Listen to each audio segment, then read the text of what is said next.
Hello, wonderful people. Welcome to another Harry, your story destination. We have an absolute treat for you today. What if Harry was born in Addams and the Potters stole him to fulfill the prophecy? If you're enjoying these stories, please take a moment to like this video and subscribe to our channel.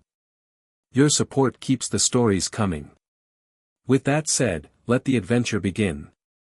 Chapter 1, The Blood Remembers. Harry Potter woke with a start, his heart hammering against his ribs. The same dream again, flashes of green light, high-pitched laughter, and something new, a woman's voice singing a haunting lullaby in a language he didn't understand. He fumbled for his glasses on the nightstand beside his bed in Gryffindor Tower. "You alright, mate?"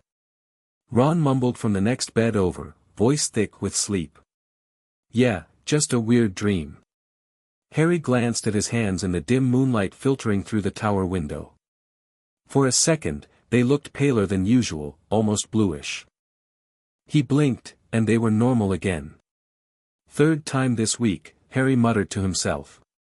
Ever since he'd arrived at Hogwarts 2 months ago, the dreams had been getting more frequent, more vivid. And stranger things had been happening too. He slipped out of bed, knowing sleep wouldn't return easily. The cold stone floor didn't bother his bare feet, in fact, he found the chill comforting. Another oddity. The Dursleys had always kept the house so warm, and he'd hated it. Here in the drafty castle, everyone complained about the cold except him. Harry padded to the window and looked out at the grounds bathed in moonlight. The forbidden forest drew his gaze like a magnet. Something about those twisted trees and the darkness between them called to him. He'd felt it the moment he arrived at Hogwarts. "I belong there," he whispered, then shook his head at the bizarre thought. "Today we'll be transforming matches into needles," Professor McGonagall announced to the first-year Transfiguration class. "Remember, clear visualization is key." Harry stared at his match, concentrating. Everyone around him was having trouble, even Hermione had only managed to make her match slightly silvery. But when Harry pictured a needle, what came to mind wasn't the simple sewing needle in McGonagall's example. Instead, he saw something long, silver, and wickedly sharp, like an instrument of elegant torture. He tapped the match with his wand and muttered the incantation. The match didn't just become a needle, it transformed into a 7-inch silver hatpin with an ornate skull at the end, its point gleaming dangerously in the classroom light. "Mr. Potter." McGonagall's voice snapped him back to awareness. She was staring at his creation with wide eyes. "What exactly did you just transfigure?" The class crowded around to see. Harry looked down at the hatpin, not understanding why his magic had produced this instead of the simple needle they were supposed to make. "I don't know, Professor. I just pictured a needle." "That's not a needle, that's a weapon," Draco Malfoy sneered, though Harry detected a note of impressed surprise in his voice. McGonagall picked up the hatpin carefully. "This is advanced transfiguration, Potter. Far beyond first-year level." She examined the skull decoration. "And rather, macabre in design." Harry felt his cheeks flush. "Sorry, Professor. I didn't mean to, no need to apologize for exceptional magic, Potter. Just, perhaps aim for something more standard next time." She placed the hatpin on her desk. 5 points to Gryffindor for advanced transfiguration, even if it wasn't quite what was assigned. As the class returned to their seats, Harry caught Hermione staring at him with a mixture of jealousy and curiosity. "How did you do that?" she whispered. "I don't know," Harry replied honestly. "It just happened." Later that night, Harry couldn't stop thinking about the hatpin. It had felt right somehow, as if his magic knew what it wanted to create better than he did. The incident in Transfiguration wasn't isolated. In Charms, when practicing the levitation spell, Harry's feather didn't just float, it danced in intricate patterns that Professor Flitwick claimed resembled ancient magical rituals. In herbology, plants seemed to either thrive dramatically under his touch or wilt away entirely, as if sensing something in him they either loved or feared. But it was during Halloween when things really got weird. The Mountain Trolls Club swung over Harry's head as he ducked. Ron was shouting something about Hermione, who was huddled under a sink across the bathroom. The troll's putrid smell filled Harry's nostrils, but instead of disgust, he felt a strange sort of recognition. "Harry, do something!" Ron yelled. Without thinking, Harry extended his hand toward the troll and spoke, not in English, but in guttural sounds that emerged from deep in his throat. The words felt ancient on his tongue, familiar yet forgotten. The troll froze. Its tiny eyes widened with fear. It dropped its club with a thunderous clatter and backed away from Harry, making submissive whimpering sounds.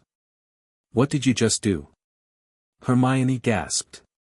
Harry shook his head, as shocked as they were. "I don't know. I just told it to stop." "That wasn't any language I've ever heard," Hermione said, cautiously emerging from her hiding place. Before they could discuss it further, Professors McGonagall, Snape, and Quirrell burst into the bathroom. The troll, seeing the adults, roared and grabbed its club again.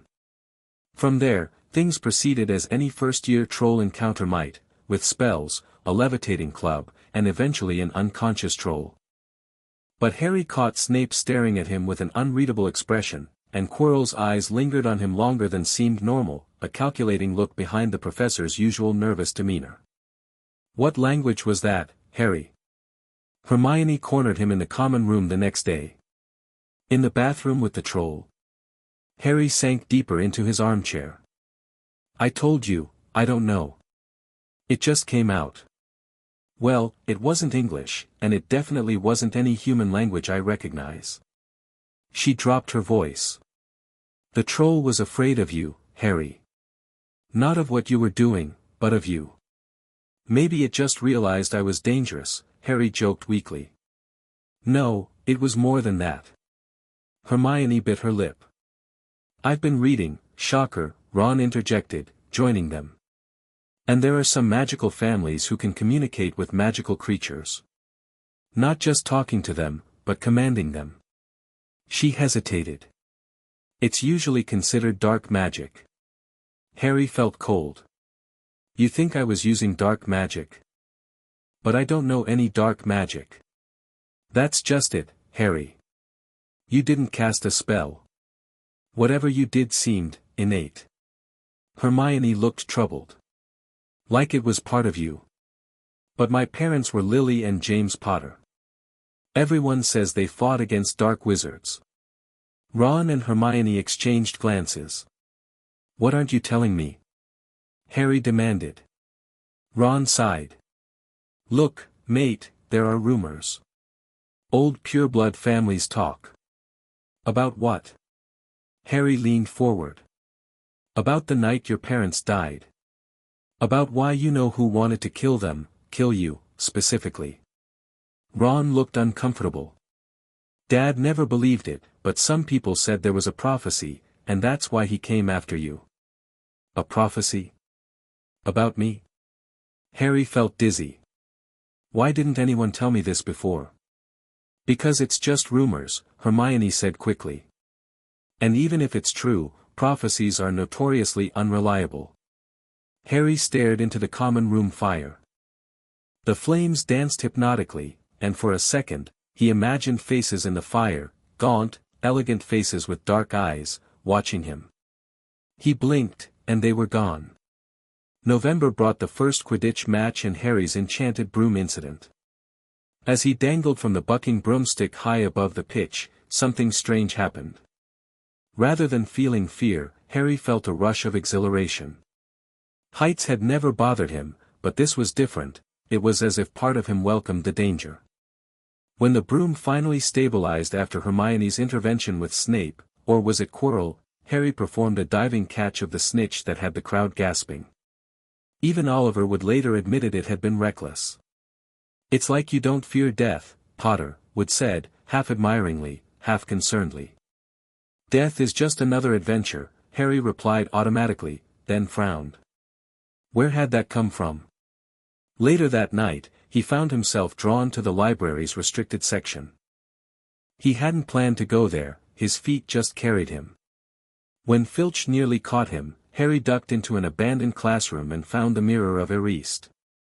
Dumbledore had explained that the mirror showed one's deepest desire. Harry saw his parents, as he'd told Ron, but he hadn't mentioned the other figures he glimpsed standing behind Lily and James. Tall, gaunt people dressed in elegant black clothes. A woman with skin like moonlight and hair like midnight. A man with a sharp mustache and passionate eyes. A girl about Harry's age with long black braids and a deadpan expression. They stood as a family, and somehow Harry knew they were also his family. The strangest part.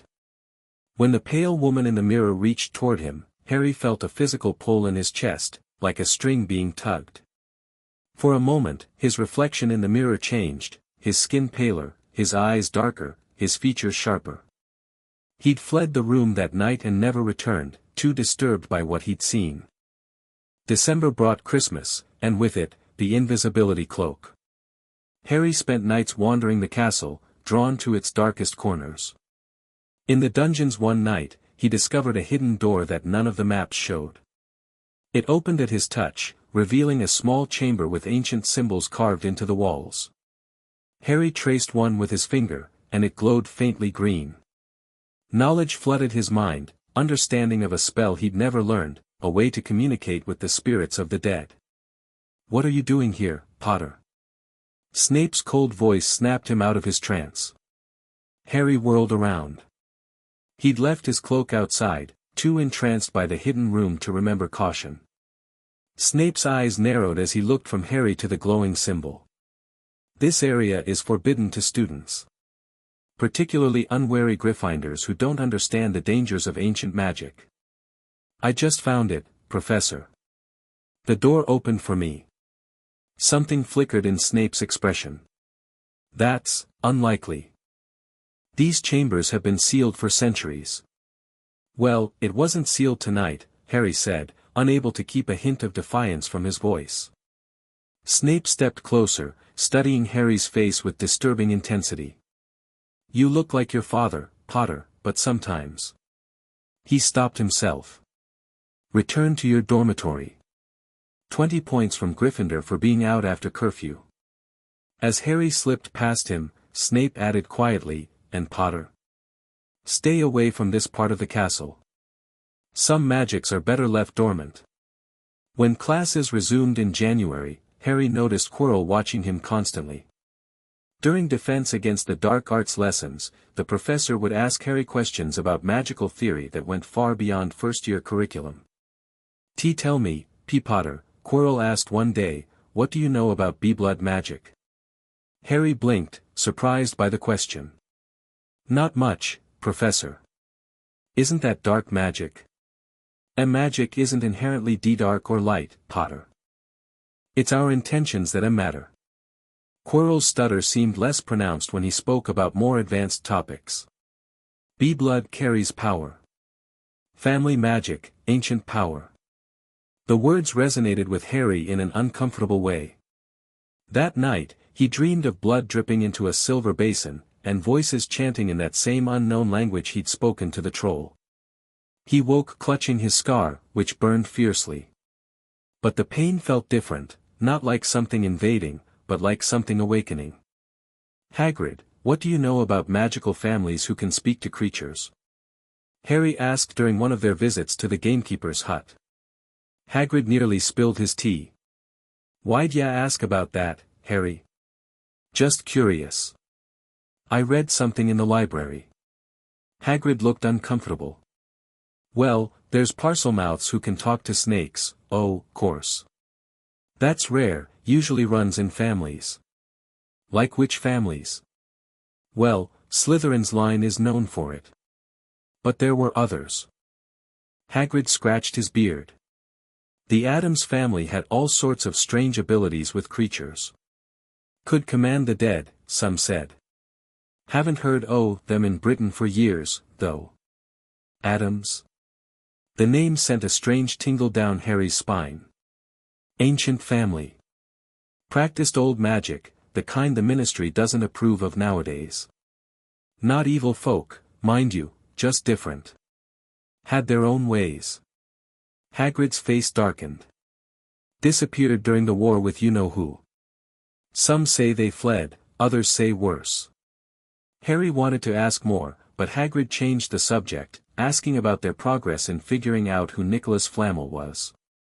Later, when Harry finally made the connection between Flamel and the Philosopher's Stone, his excitement was tinged with an odd feeling, as if the stone was somehow familiar to him, like an heirloom he'd once held. The incident with Norbert the dragon revealed another peculiarity. When the baby dragon snapped at Ron, Harry instinctively stepped forward and made a sharp hissing sound. Norbert immediately backed down, curling up submissively. "Blimey, Harry!" Hagrid exclaimed. "How'd ya do that?" "Did I do something?" Harry asked, genuinely confused. "Yeah," spoke Dragon. "Or at least, yeah, made a sound that dragons understand as a dominance call." Hagrid looked equal parts impressed and disturbed. "That's rare magic, that is." "I didn't even realize I was doing it," Harry admitted. Hagrid studied him thoughtfully. "Yeah, no, Harry, yeah, remind me of someone sometimes. Not just your parents." He shook his massive head. "Probably nothing." The detention in the Forbidden Forest proved even stranger. While his classmates shivered with fear, Harry felt an inexplicable sense of homecoming among the ancient trees. The darkness embraced him like an old friend, and he could sense creatures moving in the shadows, not as threats, but as curious observers. When they encountered the cloaked figure drinking unicorn blood, Draco fled screaming. Harry, however, stood his ground. Pain lanced through his scar, but underlying it was something else, a sense of recognition. The hooded figure paused in its gruesome feast and looked directly at Harry. A voice whispered in his mind, "So much power in such a small vessel. Blood will tell, boy." Before the figure could approach, Firenze the centaur arrived. But the centaur's reaction to Harry was almost as disturbing as the hooded figure's retreat. "Harry Potter," Firenze said, his voice filled with uncertainty. "You are not what you appear to be. The stars speak of your fate in riddles." "What do you mean?" Firenze stomped nervously. "There is old magic in your veins. Magic that precedes the divide between dark and light." The centaur leaned closer, sniffing Harry's hair. "You smell of two houses, not one." "I don't understand," Harry said. "Neither do I, young human. But the forest recognizes you." Firenze glanced at the trees, which seemed to lean closer to Harry. "It welcomes you as kin." Later, when Firenze spoke of Voldemort's quest for the stone, Harry felt that same strange dual response, fear of Voldemort mixed with an inexplicable sense that immortality achieved through unicorn blood was somehow unrefined. As if there were more elegant ways to cheat death. The thought disturbed him more than the encounter itself. As exams approached, Harry's nightmares intensified. He dreamt of the hooded figure, but now it morphed between Voldemort's face and his own. He dreamt of a vast mansion on a hill, of secret chambers filled with beautiful and terrible things. He dreamt of a family dinner where the food was exotic and possibly still moving. He woke from these dreams not in fear, but with a profound sense of loss. "Are you sure you're okay, Harry?" Hermione asked one morning at breakfast, noting the dark circles under his eyes. "I'm fine. Just worried about the stone." But it wasn't just the stone. Something was changing inside him, awakening. His magic became more unpredictable, sometimes failing at simple spells, other times producing effects far beyond what was taught. In potions, his concoctions rarely matched Snape's instructions, but often produced unexpected effects that the professor would examine with narrow-eyed interest before vanishing them with a muttered, "Inadequate, Potter." Yet Harry sometimes caught Snape staring at him when he thought Harry wasn't looking, with an expression that wasn't quite hatred, more like puzzlement. The night they decided to go after the stone, Harry felt unusually calm. The obstacles they faced, Fluffy, the Devil's Snare, the flying keys, the chess game, the troll, and Snape's potion puzzle, each activated something in him. It was as if he were being tested, not just by Hogwarts professors, but by something deeper, older. When Hermione solved the potion riddle, allowing Harry to proceed alone while she went back to help Ron, Harry felt a momentary pang of separation. His friends grounded him, reminded him who he was supposed to be. Alone, facing whatever lay ahead, he felt that other self rising closer to the surface. Finding Quirrell instead of Snape in the final chamber was surprising, but not shocking. Something in Harry had sensed the deception all along. "You," Harry said. "I thought it would be Snape." "Severus?" Quirrell laughed without stuttering. "Yes, he does seem the type, doesn't he? So useful to have him swooping around like an overgrown bat." As Quirrell explained his plans and bound Harry with magical ropes, Harry felt his heart rate slow rather than quicken. The danger wasn't triggering fear, it was triggering something else, something that felt like anticipation. "Let me speak to him," came the high, cold voice from beneath Quirrell's turban. "Master, you are not strong enough. I have strength enough for this." Harry watched, transfixed, as Quirrell unwrapped his turban to reveal the face of Voldemort on the back of his head. The sight should have been horrifying, but Harry found himself studying it with almost clinical interest, as if evaluating the quality of the possession magic. "Harry Potter," Voldemort whispered. "See what I have become. Mere shadow and vapor. I have form only when I share another's body, but there have always been those willing to let me into their hearts and minds." As Voldemort spoke of the stone and offered to revive Harry's parents in exchange for cooperation, something shifted in Harry's perception. The face before him wasn't just a disfigured remnant of a powerful wizard, it was an abomination against the natural order of death itself. "You're doing it wrong," Harry heard himself say. Voldemort's red eyes widened. "What did you say, boy? Death isn't something to be feared or conquered through mutilation. It's to be embraced, danced with." The words poured from Harry's mouth without conscious thought. "This half-existence you've created is an insult to the art of necromancy." Quirrell's body jerked backward. "How does a child know of such things? Who has been teaching you?" Harry didn't know where the knowledge was coming from, but it flowed through him like a current. The dead are meant to be honored, communed with, not clung to like a parasite. "Silence!" Voldemort screeched. "Quirrell, take the stone from him." As Quirrell lunged forward, Harry's hands rose instinctively. When their skin made contact, Quirrell screamed in agony. Blisters erupted where Harry had touched him. "What is this magic?" Quirrell wailed. "Master, I cannot touch him, it burns." "Then kill him, fool!" Voldemort commanded.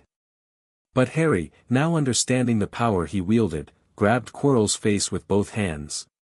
The pain in his scar was excruciating, but the power flowing through him was exhilarating. It felt like connecting with a part of himself long denied. As Quirrell crumbled to ash beneath his touch, Harry heard Voldemort's spirit shriek in fury. But beneath that noise, he heard something else, distant voices calling his name. Not Harry, but another name, one that resonated in his bones. The last thing he saw before losing consciousness was a swirl of shadows forming what looked like outstretched hands, reaching for him from across a great distance. Harry awoke in the hospital wing to find Dumbledore watching him with twinkling blue eyes that didn't quite match the concerned set of his mouth. "Good afternoon, Harry," said Dumbledore. Harry struggled to reconcile the events in the chamber with reality. "Sir, the stone, calm yourself, dear boy. Professor Quirrell does not have it." As Dumbledore explained what had happened to the stone and why Quirrell couldn't touch him, love, he called it, his mother's protection, Harry felt a disconnect. The explanation made sense, but didn't fully account for what he'd felt down in that chamber, or the words he'd spoken. "Sir," Harry interrupted, "I said things to Voldemort. Things about death and necromancy." He hesitated. "I don't know where those words came from." A shadow passed over Dumbledore's face so quickly Harry almost missed it. "The mind works in mysterious ways under stress, Harry. You likely read something in a book and it resurfaced in that moment of danger. But I felt it, Professor. Like I knew things I shouldn't know." Dumbledore's smile remained, but his eyes sharpened. What sort of things, Harry? About death. About proper ways to commune with the dead. I called what Voldemort did an insult to necromancy. Harry watched the headmaster carefully. I've never even read about necromancy. Most curious, Dumbledore said lightly, though his posture had stiffened. Perhaps your mother's protection manifests in unexpected ways. Love is, after all, the deepest magic. Harry knew the headmaster was deflecting, but didn't press further. Something told him to keep his experiences private for now. When Dumbledore left, Harry lay back in the hospital bed and stared at the ceiling. The stone arches above reminded him of that mansion from his dreams, vaulted ceilings, Gothic architecture, windows that let in moonlight but seemed to filter out the sun. For the first time, Harry wondered if those weren't just dreams, but memories.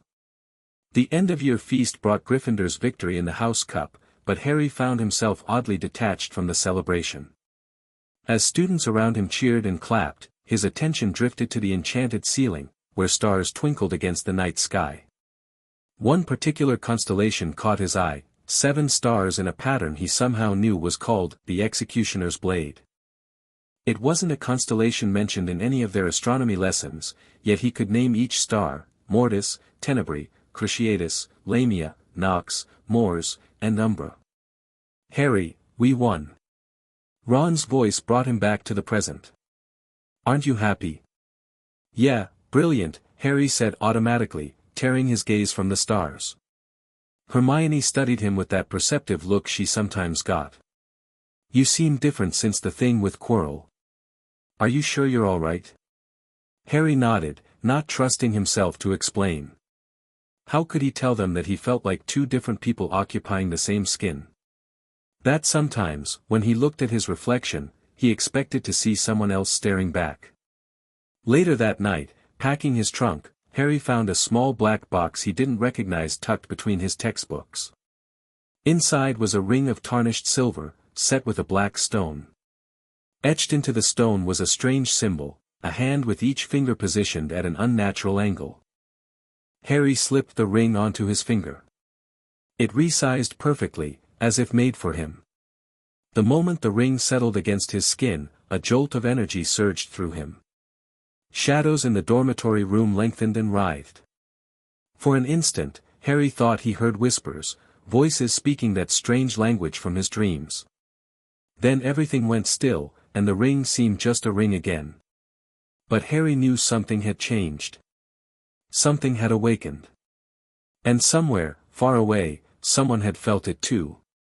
Across an ocean, in a mansion perched on a hilltop surrounded by a perpetual storm, a tall, elegant woman with skin like moonlight and hair like midnight paused in the middle of feeding her carnivorous plants. Gomez, she called, her voice silky yet commanding. A man with slick back hair and a sharp mustache appeared instantly at her side. Yes, cara mia. Did you feel that? Morticia Addams asked, her dark eyes fixed on a portrait of a solemn boy with jet black hair, a portrait that had, moments before, begun to glow with faint green light. Gomez's eyes widened. Could it be? After all these years. Morticia's red lips curved into a smile that would have sent shivers down an ordinary person's spine. Our little raven has begun to remember. From the shadows, a girl with long black braids and a deadpan expression stepped forward. Does this mean we can finally go get my brother? Gomez placed a hand on his daughter's shoulder. Yes, Wednesday. The blood remembers, even when the mind forgets. And what of those who stole him from us? Wednesday asked, her voice cold but her eyes burning with intensity. Morticia's smile turned dangerous. They will learn that taking from the Addams family carries consequences. In the portrait, the painted boy's eyes flickered open, revealing irises as green as the killing curse, and just as deadly.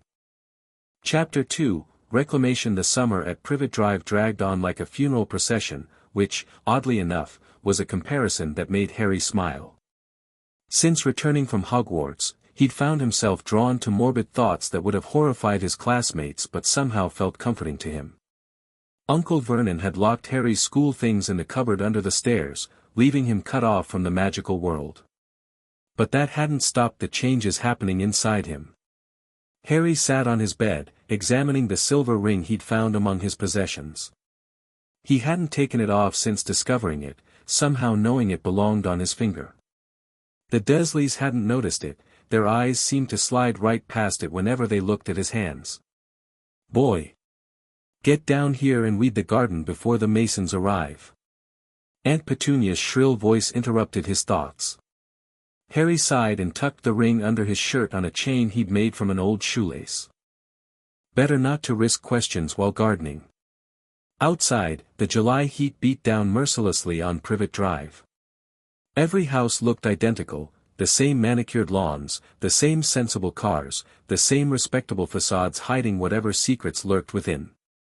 Harry had always hated how normal it all was, how aggressively ordinary. As he yanked weeds from Petunia's prized rose bushes, he felt a strange surge of satisfaction when the thorns drew blood from his fingers. The droplets looked vivid against his skin, and for a moment, he could have sworn they moved of their own accord, forming patterns before sinking back into his flesh. "Weird," he muttered, sucking on his finger. That's when he noticed the storm clouds gathering overhead.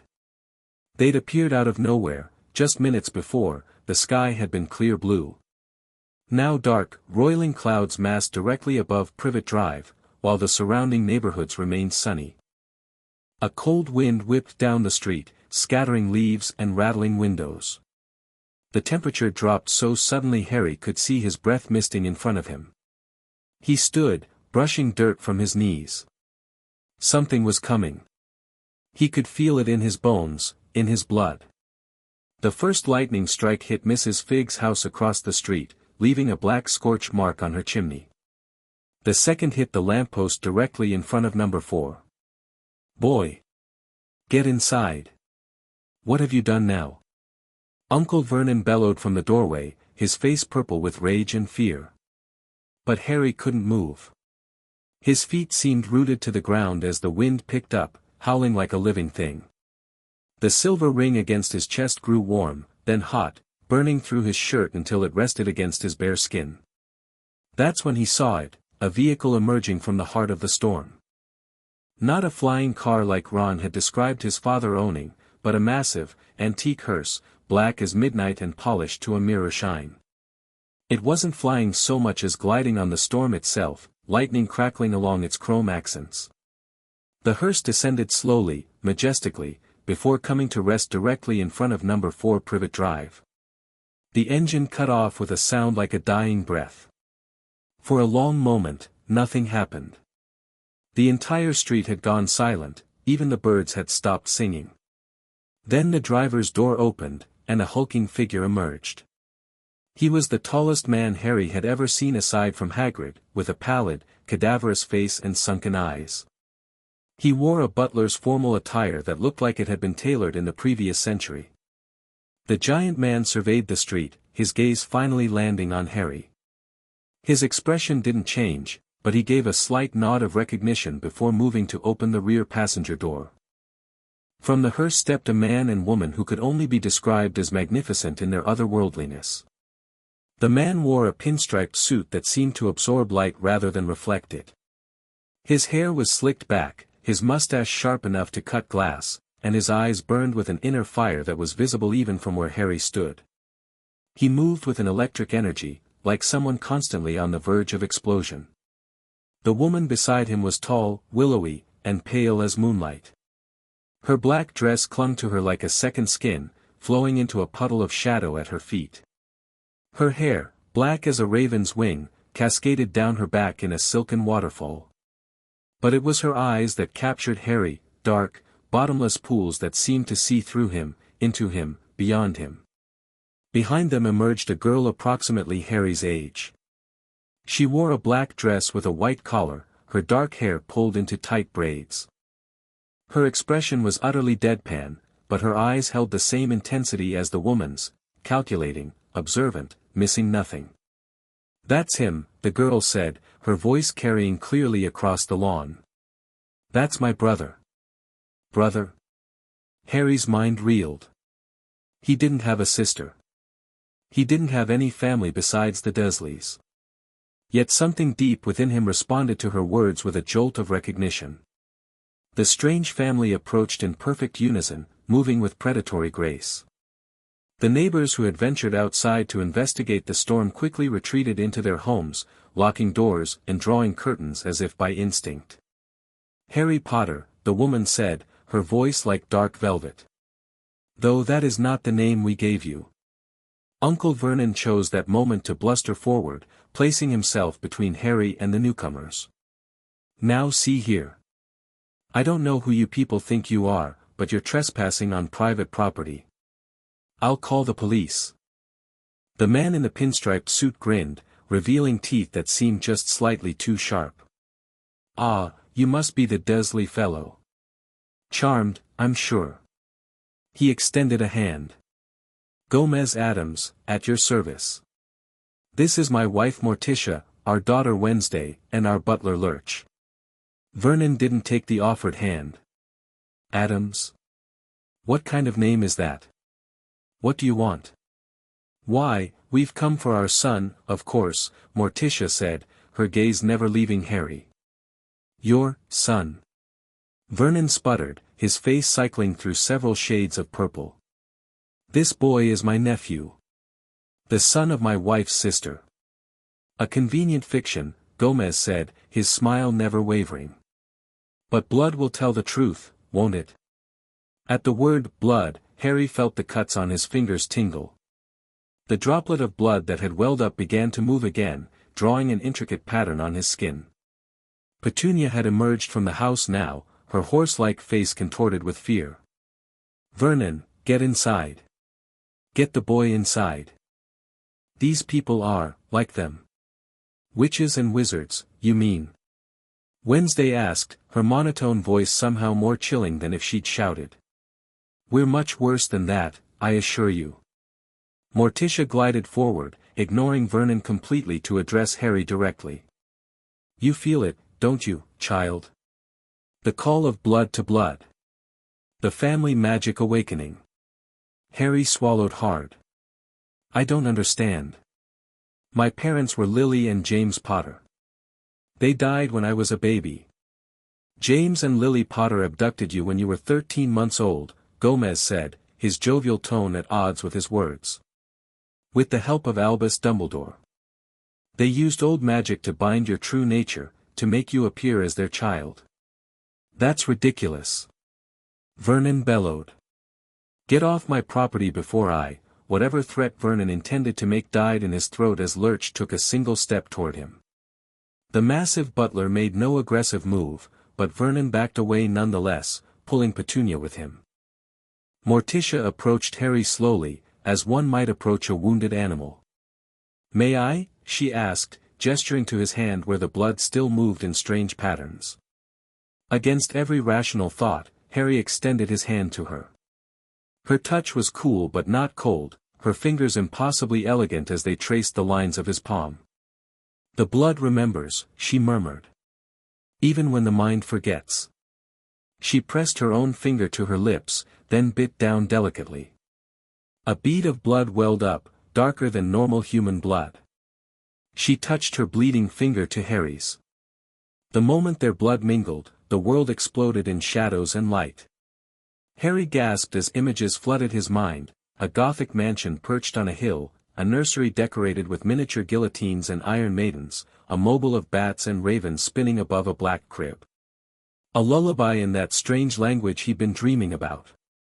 And faces, Gomez and Morticia leaning over him, younger but unmistakable. The girl, Wednesday, peering into his crib with solemn curiosity. Most powerfully, he saw himself, not as Harry Potter, but as a pale child with slightly sharper features and eyes that shifted between green and black depending on the light. He saw his first steps toward a waiting Gomez, who scooped him up and tossed him high into the air, catching him to the sound of delighted baby laughter. "Harrison Addams," Morticia said softly. "Our lost raven, returned to the nest at last." The blood between their fingers had formed a glowing sigil, the same hand symbol etched on Harry's ring. That's not possible," Harry whispered, though he knew with bone-deep certainty that it was true. How? Why? Perhaps this conversation would be better continued somewhere more private, Gomez suggested, glancing at the neighbors who were now openly staring from behind their curtains. Vernon seemed to recover his courage. He's not going anywhere with you freaks. We've raised the boy for 11 years, raised. Wednesday cut in, her voice sharp as a blade. Is that what you call locking a child in a cupboard? Starving him? Treating him like a servant? Harry stared at her. How do you know about the cupboard? We've been watching, she replied simply. Since we felt your magic awaken at that school. We've been patient. The way she said patient made it clear that patience wasn't her strong suit. Morticia turned to face the Dursleys, and though her expression remained serene, something in her eyes made them shrink back against their front door. We could discuss the care you've provided our son, she said, each word precise as a scalpel cut. But I think that conversation might not end pleasantly for you. Are you threatening us? Vernon blustered, though his voice had gone high with fear. Gomez laughed, a sound of genuine amusement. Threatening? My good man, Addamses never threaten. We promise. His smile widened. And we always keep our promises. Harry found himself speaking before he realized it. I want to go with them. All eyes turned to him. He squared his shoulders, feeling a strange new confidence. I want to know the truth, he continued. About who I am. About what happened. Petunia's lips thinned to a bloodless line. You can't just take him. There are arrangements. The old man with the beard said, Ah yes, Dumbledore's blood wards, Morticia nodded. Clever magic, using Lily's sacrifice to create protection. But fundamentally flawed when built on a lie. She reached into a small handbag that seemed to contain far more than its size suggested and withdrew a gleaming silver knife. Before anyone could react, she made a swift cut across her palm. Blood of my blood, flesh of my flesh, she intoned, her voice resonating with power. I reclaim what was taken. I dissolve what was forced. I restore what was hidden. She pressed her bleeding palm against Harry's forehead, directly over his lightning scar. A shock of cold fire spread from the point of contact, racing through Harry's veins. The scar burned white-hot for an instant, then subsided to a dull throb. Around the perimeter of number 4, shimmering barriers became visible, the blood wards, Harry realized. They flickered like dying flames, then restructured themselves, changing from a sickly red to a deep, midnight blue. There, Morticia said with satisfaction. The wards recognized their true purpose now, to protect a child of the Addams line. What did you do? Harry asked, touching his scar, which felt different somehow, less like an open wound, more like an old battle mark. Removed the binding spell that was constraining your true nature, she explained. The one that made you appear more Potter-like. Your appearance may change somewhat over the coming days as your body remembers its original form. Vernon had gone from purple to ashen. You can't just, this is kidnapping. It's reclaiming, Gomez corrected cheerfully. One can't kidnap one's own child. He turned to Harry with surprising gentleness. We won't force you, my boy. The choice is yours. But know that you have a home waiting for you. A family who has searched for you every day for the past decade. A heritage beyond anything you've imagined. Harry looked between the Addamses and the Dursleys. It wasn't really a choice at all. I'll get my things, he said. Already taken care of, Wednesday informed him, holding up Hedwig's cage. The owl, oddly enough, seemed perfectly comfortable with the strange girl. Your school trunk is in the hearse. That invisible friend of yours helped. Invisible friend? A disembodied hand scuttled out from Wednesday's pocket, waved at Harry, then disappeared back into the darkness. Thing, Gomez introduced proudly. Been with the family for generations. Marvelous retriever of lost items. Harry laughed, a sound of pure delight that surprised even himself. It felt right, this madness. It felt like coming home. Well then, he said, straightening his shoulders. I guess I'm ready. Morticia smiled, a curve of crimson lips that transformed her severe beauty into something radiant. Then welcome home, Harrison Addams. As they walked toward the hearse, Harry heard Vernon mutter, "Good riddance," behind them. Without turning, Wednesday flicked her wrist. The perfectly trimmed hedge around the Dursleys' garden suddenly writhed to life, branches twisting into menacing shapes that lunged toward the house. Vernon and Petunia fled inside with twin shrieks of terror, slamming the door behind them. Just a little going away present, Wednesday explained to Harry's questioning look. It'll only try to eat them if they speak ill of you again. Harry found himself grinning. Having a sister might be interesting after all. The interior of the hearse was larger than physically possible, reminding Harry of wizarding spaces like the Hogwarts Express compartments. But unlike the cheerful, practical magic of the wizarding world, this space exuded elegant darkness, plush black velvet seats, silver accents shaped like bones and serpents, and windows that somehow showed a night sky despite it being midday outside. Dimensional expansion, Gomez explained, noticing Harry's wonder. Old family magic. The Ministry doesn't approve, of course, but what the Ministry doesn't know. He winked conspiratorially.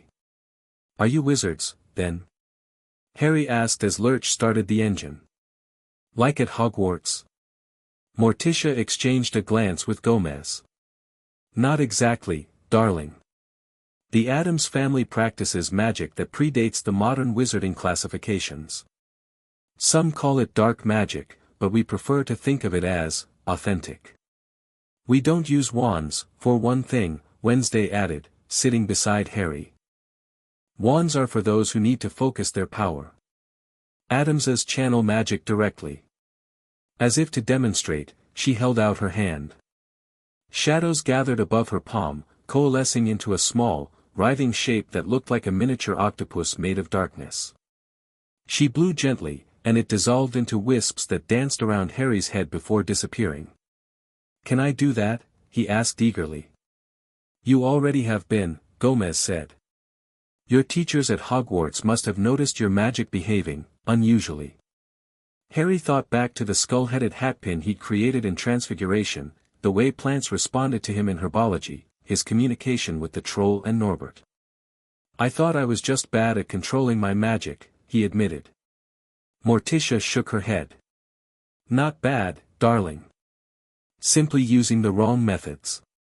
Like trying to play a violin with drumsticks. The hearse rose smoothly into the air, the storm clouds enveloping them. For a moment they were surrounded by swirling mist and lightning, then they emerged above the clouds into sunshine. Where are we going? Harry asked, peering out the window at the patchwork of fields and towns below.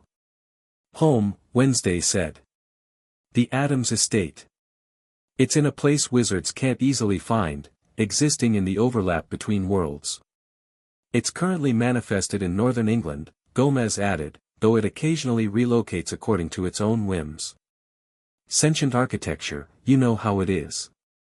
Harry didn't know, but nodded anyway. After a year in the wizarding world, he'd learned that sometimes it was better to just accept magical oddities and move on. How did you find me? He asked after a moment. If I was taken as a baby. Morticia's expression darkened slightly. We never stopped looking.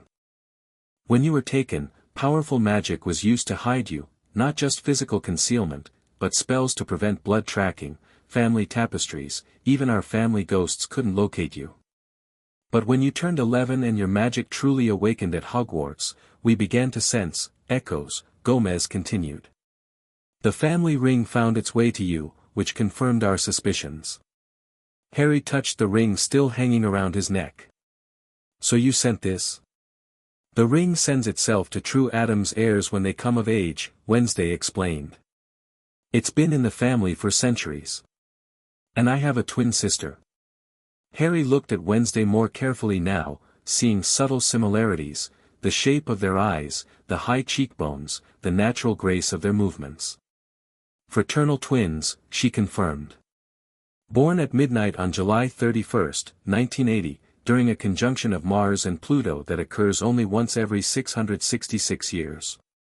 An auspicious birth, Morticia said proudly. The ancestors were most pleased. Harry's mind was spinning with questions. But why did the Potters take me? And why just me, not both of us? A shadow passed over Gomez's normally jovial face. That, my boy, is a question we've asked ourselves every day for 10 years. The answer, we believe, lies with Albus Dumbledore and a prophecy. A prophecy? Ron mentioned rumors about that. All in good time, Morticia soothed. We're nearly home, and some stories are best told on family ground. Harry looked out the window again and gasped. Below them, emerging from a bank of perpetual storm clouds, stood the most magnificent house he'd ever seen, a sprawling Gothic mansion that seemed to be composed of a dozen different architectural styles all competing for dominance. Towers and turrets spiraled upward, gargoyles perched on every corner, and the entire structure was surrounded by a graveyard that stretched into a wild, overgrown forest. Welcome to Addams Manor, Wednesday said, a hint of pride in her usually monotone voice.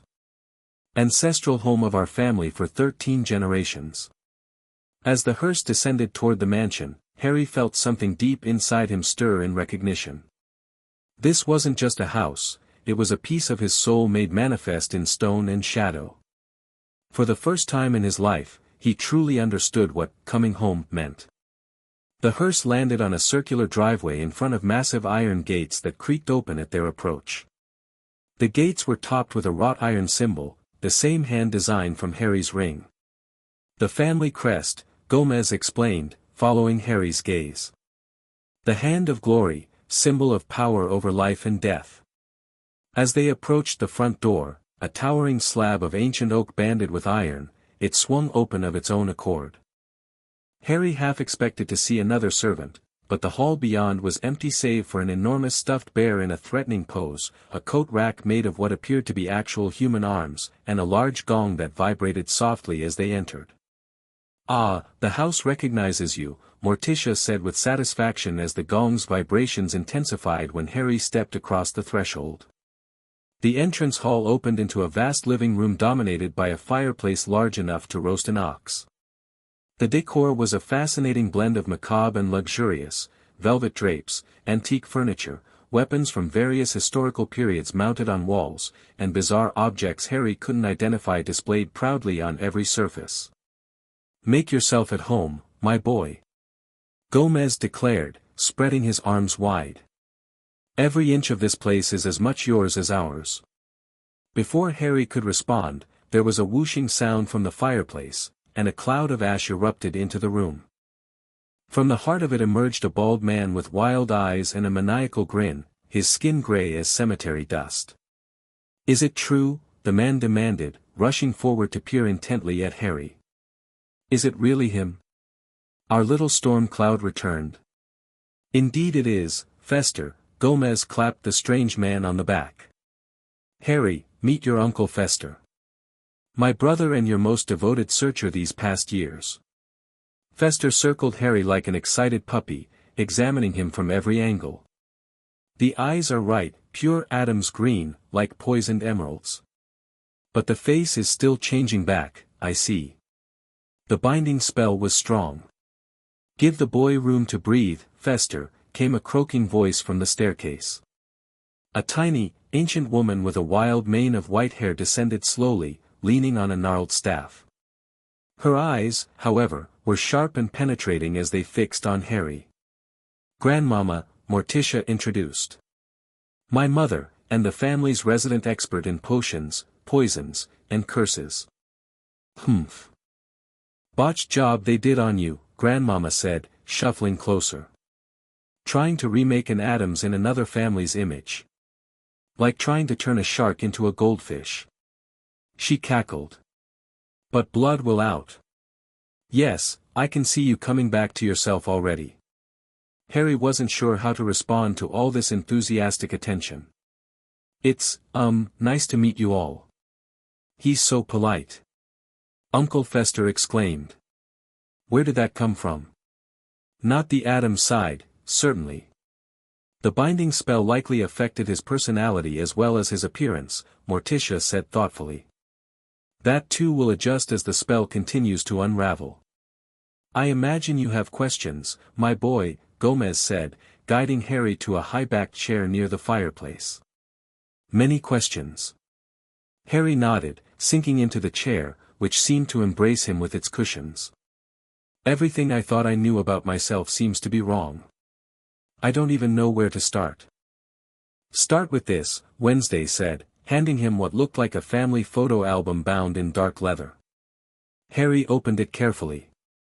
The first page showed Gomez and Morticia on their wedding day, Gomez in a formal suit with tails, Morticia in a black wedding dress that pooled around her like liquid shadow. They stood before an ancient mausoleum, looking radiantly happy. Turning the page, he found photos of Morticia pregnant, then one of her holding two newborn infants wrapped in black blankets. One baby, clearly Wednesday, stared solemnly at the camera. The other, himself, had a tuft of black hair and eyes that seemed to shift from green to black depending on how the light hit them. Harrison and Wednesday Addams, read the caption in elegant script.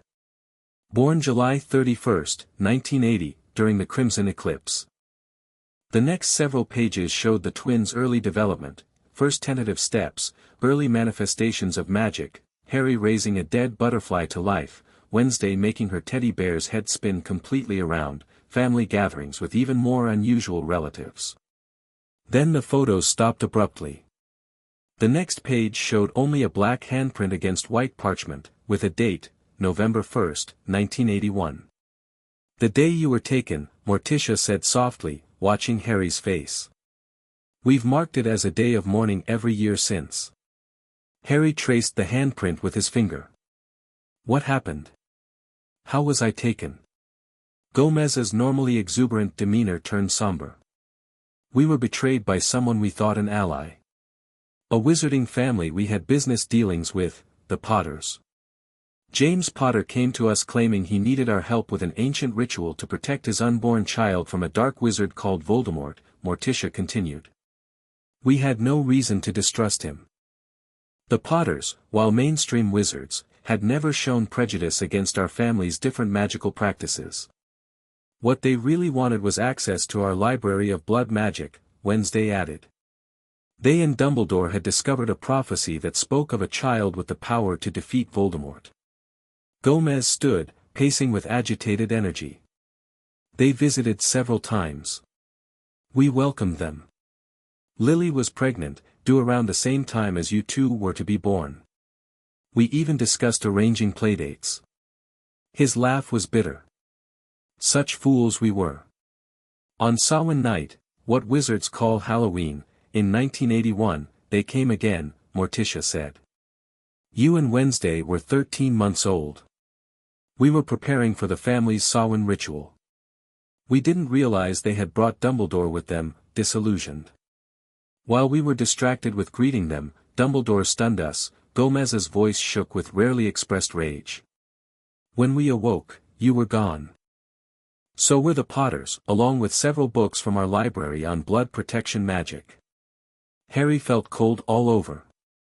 So they stole me to fulfill a prophecy? And used our own family magic to hide you, Uncle Fester interjected.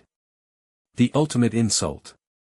We later pieced together that they used a complex blood adoption ritual, Morticia explained. It partially rewrote your magical signature and physical appearance to match theirs. They likely used James Potter's blood, Lily's sacrifice, and old Addams' magic to create the protection that ultimately saved you from Voldemort's killing curse. Harry touched his lightning scar. So when Voldemort tried to kill me, the protection worked, Gomez nodded. But not because of Lily Potter's love alone, as Dumbledore would have you believe. It worked because it was built on stolen Addams' blood magic, some of the most powerful protection spells in existence. But why would they do this? Why not just? I don't know, ask for your help. The prophecy, Wednesday said. Show him, Mother. Morticia rose and walked to an ancient cabinet. From within, she withdrew a small crystal sphere that glowed with swirling mist. This is a copy of the prophecy record. We obtained it, at great risk, from the Department of Mysteries after you were taken. She placed the sphere on the table before Harry. At her touch, the mist within formed into a miniature figure of a woman in shawls and oversized glasses that Harry recognized with a jolt as Professor Trelawney. The tiny figure spoke in a harsh, raspy voice unlike her usual dreamy tones. The one with power to vanquish the Dark Lord approaches, born as the 7th month dies, born of ancient darkness yet walking in light. The Dark Lord will mark him as equal, but he has power the Dark Lord knows not, stolen from darkness to serve the light. Blood will remember what mind forgets. Harry stared as the figure dissolved back into mist. Born of ancient darkness, that's me. Because I'm an Addams. Precisely, Gomez confirmed. Dumbledore heard the prophecy and interpreted it to mean a child from a family with old magic the wizarding world considers dark, would need to be raised in the light to defeat Voldemort. Rather than ask for our cooperation, Morticia continued, he decided our son needed to be stolen and raised without knowledge of his true heritage. But the prophecy said, stolen from darkness to serve the light, Harry pointed out. That makes it sound like the stealing was part of the prophecy, not a misinterpretation. Prophecies are tricky things, Grandmama cackled from her corner. They can cause the very events they predict. Perhaps by hearing those words, Dumbledore ensured they would come true. Harry's mind was reeling with implications. What about the Potters? Did they die because of me? Because they took me? A shadow passed over Morticia's face. We cannot know for certain what happened that night. By the time we traced you to Godric's Hollow, the Potters were dead and you had been taken again, by Dumbledore, to the Dursleys. We tried to find you, Uncle Fester said earnestly. Tried every tracking spell, every family connection. The blood adoption and Dumbledore's additional protections hid you completely. Until your magic began to break through at Hogwarts, Wednesday added. Each time you unconsciously used Addams' magic, it weakened the binding spell a little more. Harry sat in silence, processing everything. These people, his family, had searched for him for years. The Potters, whom he'd idolized, had stolen him as an infant. And Dumbledore, whom he'd trusted, had orchestrated it all. Yet despite the shock and betrayal, Harry felt an odd sense of clarity. So many strange things about himself suddenly made sense, his affinity for the macabre, his unusual magical manifestations, the disconnect he'd sometimes felt from the story of James and Lily Potter. I don't know what to feel, he admitted finally. Part of me is angry about being stolen, about being lied to. But the Potters did die trying to protect me from Voldemort. Gomez placed a hand on Harry's shoulder. The capacity to see complexity, to hold opposing truths simultaneously, that too is an Addams trait, my boy. And while we cannot forgive what they did, Morticia added, we can acknowledge that in their final moments, the Potters did what any parents would do, they tried to protect a child they had come to see as their own. Harry looked up, surprised by this unexpected grace. You don't hate them? Oh, we hate what they did, Gomez assured him cheerfully. And if they were alive, we'd ensure they faced appropriate consequences, and Addams never forgives a theft. But hatred is such a simple emotion. We prefer more complex, nuanced feelings. Like creative vengeance, Wednesday suggested, a rare smile flickering across her face. Precisely. Gomez beamed at his daughter. Despite everything, Harry found himself smiling too. There was something refreshing about their honesty, their comfort with darker emotions that most people tried to hide or suppress. So what happens now? He asked. That, Morticia said, is entirely up to you, darling. You are an Addams, but you've also lived as Harry Potter for 11 years. Both are part of who you are. We won't force you to choose, Gomez added seriously. You can return to Hogwarts, continue your education there. You can stay here and learn the family magic. You can do both. The choice is yours. Harry considered for a moment. I want to stay here for the rest of the summer. Learn about being an Addams, about my real family. But I think I should return to Hogwarts too. To confront Dumbledore? Wednesday asked, looking intrigued by the prospect. Partly, Harry admitted. But also because, well, Voldemort is still out there. He tried to get the Philosopher's Stone this year, and he nearly succeeded. The prophecy says I have the power to defeat him. I should learn everything I can, both Hogwarts magic and Addams magic. Gomez clapped his hands together. Splendid. A practical approach to vengeance and destiny. I couldn't be prouder. And I can teach you everything I know about poisons before you go back, Wednesday offered. Just in case. Harry laughed, feeling lighter than he had in years. I'd like that. Though I'm not sure poisoning the headmaster is the best first step. Perhaps not first, she conceded. But it's good to keep options open. As the family continued talking, planning Harry's summer education in the ways of the Addamses, he felt the last pieces of the binding spell dissolving. His skin tingled, his vision sharpened momentarily then stabilized, and something deep in his magical core seemed to uncurl like a sleeping serpent awakening. Morticia noticed immediately. Ah, there you are, she said softly. Welcome back, Harrison. Harry, no, Harrison now, caught his reflection in a nearby mirror and barely recognized himself. His features had sharpened subtly, cheekbones more pronounced, lips fuller. His skin had taken on the same pale, almost bluish cast as Morticia's. His hair, while still unruly, seemed to absorb light rather than reflect it. But most striking were his eyes, still green, but a deeper, more intense green, like poisonous herbs or the depths of a haunted lake. This is, me, he asked, touching his face. This is you as you were always meant to be, Morticia confirmed. Harrison Addams. The name settled over him like a well-tailored cloak. It fit. It belonged. He belonged. I think, he said slowly, that I'm going to enjoy being an Addams. The following weeks were the strangest, most wonderful time of Harrison's life. Each day brought new discoveries about his family, their history, and most importantly, the magic that ran in his veins. Unlike the structured, wand-based magic taught at Hogwarts, Addams' magic was intuitive, wandless, and deeply connected to emotions and intent. It didn't separate neatly into subjects like transfiguration or charms, but flowed between disciplines depending on what the practitioner needed. Magic isn't just something you do, Morticia explained as they stood in the family cemetery under a full moon. It's something you are.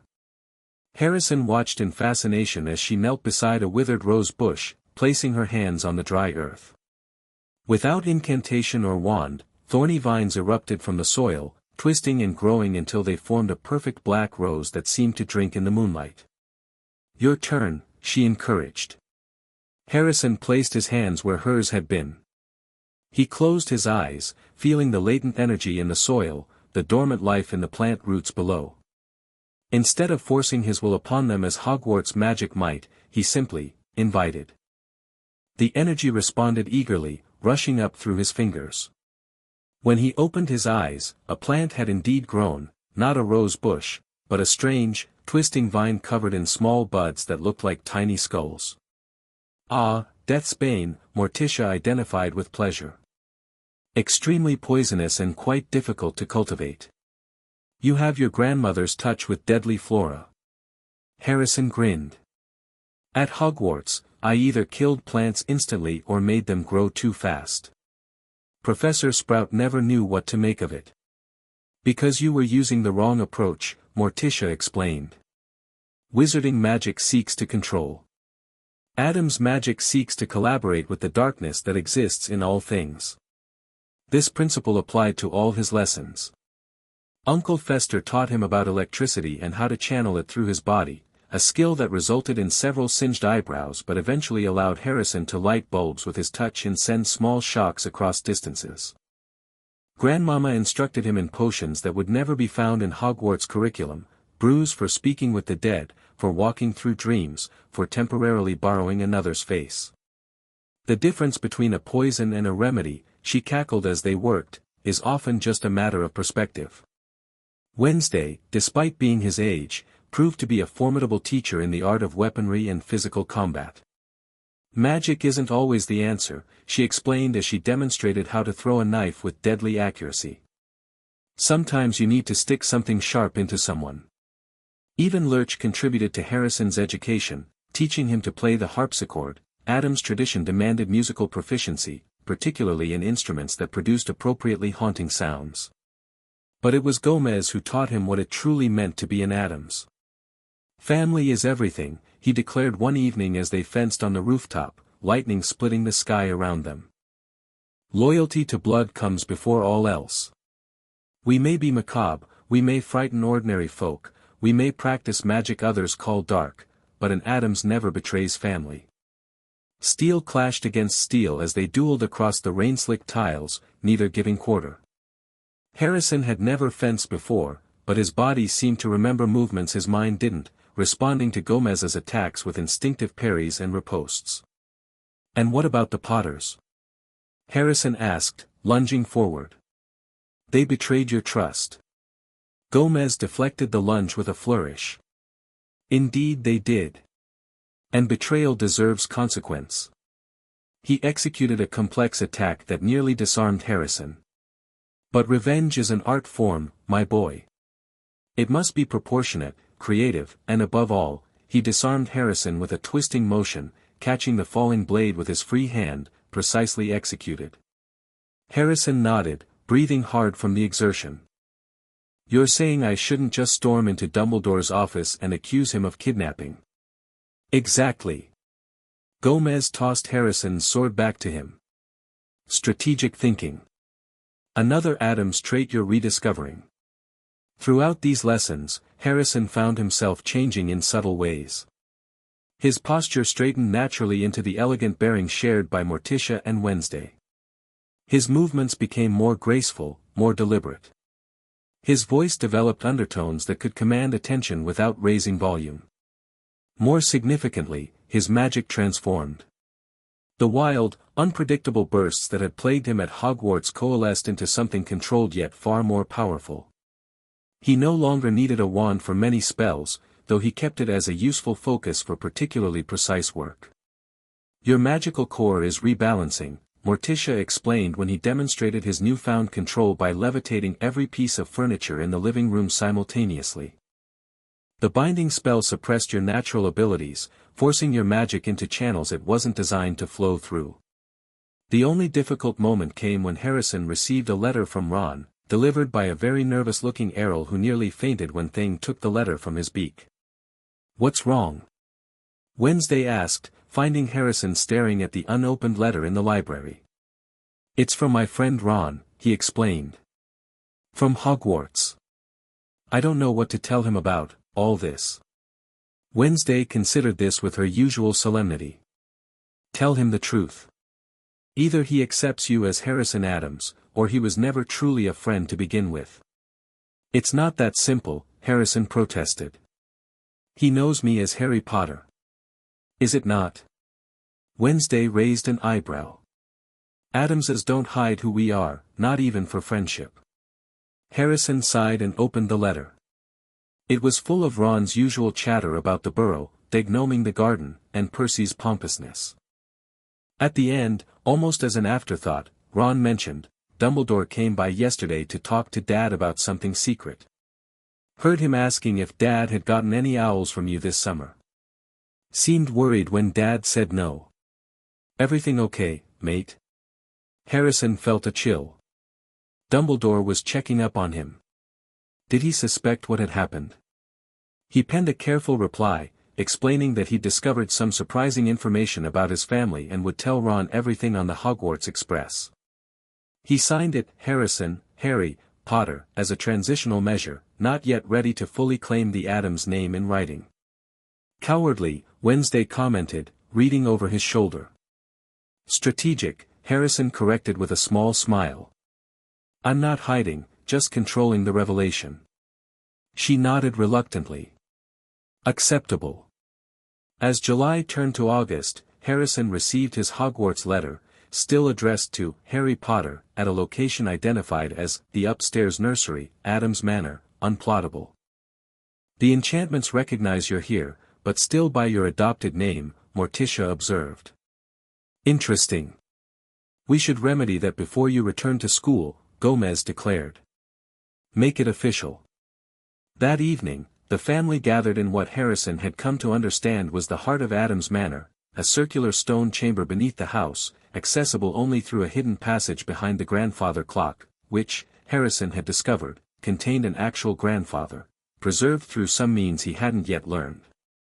The chamber was dominated by a large stone altar inscribed with the family crest. Around the walls hung portraits of Addams' ancestors, all watching with interest as the family entered. Tonight, we formally welcome home our son, Gomez announced to the portraits. Stolen from us, but returned by the call of blood. Blood will tell, called several portraits in unison. Harrison, Morticia said formally, to reclaim your name and place in the family, freely and fully, you must offer blood to the altar. Harrison nodded. He had expected something like this. Addams' magic, he'd learned, often required blood, not as a sacrifice, but as an affirmation of intent and identity. Gomez handed him a silver dagger with a handle carved from human bone. 3 drops, he instructed. Freely given. Harrison drew the blade across his palm without hesitation. The cut stung, but the pain felt right somehow, a small price for belonging. He held his hand over the altar and allowed 3 drops of blood to fall on the stone. The moment the 3rd drop touched the surface, the blood expanded, flowing into the carved channels of the family crest until the entire symbol glowed crimson. The light spread up the walls to the portraits, whose occupants nodded in approval. By blood freely given, by magic freely embraced, by choice freely made, Morticia intoned, we recognize Harrison Addams, son of Gomez and Morticia, brother of Wednesday, heir to the family magic and traditions. A surge of energy rushed through the chamber, flowing into Harrison like liquid fire. His magic responded, shadows swirling around him as the last vestiges of the binding spell burned away. When the energy subsided, Gomez stepped forward with a small black box. Every Addams receives 2 gifts upon their naming, he explained. The first you have already, the family ring. The second is unique to each member. He opened the box to reveal a gleaming silver pocket watch. Unlike ordinary watches, this one had 13 hours instead of 12, and 3 hands that seemed to track something other than time. This watch belonged to your great-grandfather Hades Addams, Gomez said. It doesn't merely tell time, it reveals the proximity of danger, the strength of nearby magic, and most importantly, the location of family members. He demonstrated how to open the secret compartment within, revealing a miniature version of the family tapestry with moving dots representing each living Addams. So I'll always be able to find my way home, Harrison realized, touched by the gift's significance. Precisely. Gomez beamed. As the family made their way back upstairs, Wednesday fell into step beside Harrison. Now we're officially twins again, she said, the faintest hint of satisfaction in her voice. We always were, Harrison replied. I just didn't know it. She nodded. I'm coming with you, you know. Coming with me where? To Hogwarts. At his surprised look, she continued, Mother and Father have already arranged it with the Board of Governors. I've been accepted as a transfer student. Harrison grinned. Hogwarts won't know what hit it. The remainder of August passed in a blur of lessons, exploration, and preparation. Harrison and Wednesday made a trip to Diagon Alley, causing quite a stir with their Addams attire and the imposing presence of Lurch as their escort. Whispers followed them through the alley, is that Harry Potter? He looks different. Who's that girl with him? Are those Addamses? I thought they'd left Britain. At Gringotts, Harrison received another shock. Upon presenting himself to the goblins and explaining his true identity, with a small blood test to confirm, he discovered that as the heir to the Addams family, he had access to a vault that made the Potter Trust vault look like pocket change. The Addams have been collectors and traders of rare magical artifacts for centuries, Morticia had explained before their trip. The goblins respect us because we've always dealt fairly with them and recognized their craftsmanship. Indeed, the goblins treated Harrison with a deference he'd never experienced before, the manager of accounts actually bowing as they entered the vast Addams vault filled with gold, artifacts, weapons, and books. "Mr. Addams," the goblin said respectfully, "we've maintained your family's accounts according to the instructions left when your parents moved their primary operations to America. The contents have been quite active in your absence." "Active?" Harrison questioned. "The artifacts in an Addams vault don't merely sit idle," Wednesday explained. "They breed." Sure enough, as Harrison watched, two golden goblets edged closer together in what could only be described as an amorous fashion. Their shopping completed, including an entirely new wardrobe for Harrison in the Addams style of elegant Gothic formality, they returned to the manor to prepare for the confrontation that couldn't be avoided much longer. "Dumbledore will have to be told before school resumes," Gomez said over dinner the night before September 1st, "better to control the revelation than have him discover it when you arrive at Hogwarts." Harrison nodded. "I've been thinking about that. I want to face him directly, but with the family present." "A formal challenge?" Uncle Fester asked eagerly. "With dueling pistols at dawn?" "Perhaps something slightly less lethal for a first meeting," Morticia suggested with a smile. "Though we should keep that option in reserve." They decided to invite Dumbledore to the manor the following morning before departing for King's Cross. Harrison penned a carefully worded letter that revealed nothing of his discovery, merely requesting the headmaster's presence to discuss important matters concerning my family history. Hedwig delivered the message, returning an hour later with Dumbledore's reply, "Dear Harry, your letter comes as quite a surprise. I had understood you were spending the summer with your aunt and uncle.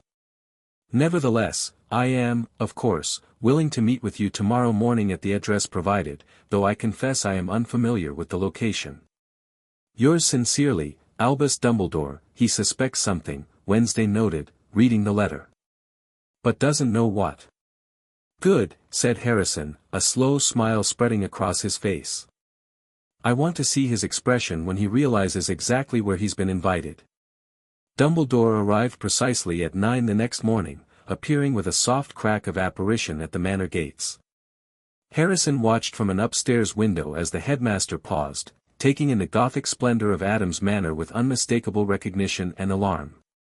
The gates swung open of their own accord, the house had been instructed to admit him, and Dumbledore walked cautiously up the path to the front door, his wand visibly ready in his hand. Lurch opened the door before Dumbledore could knock. "You arrange," the butler intoned. "I believe I'm expected," Dumbledore said calmly, though his eyes darted past Lurch to scan the entrance hall. "Harry Potter invited me."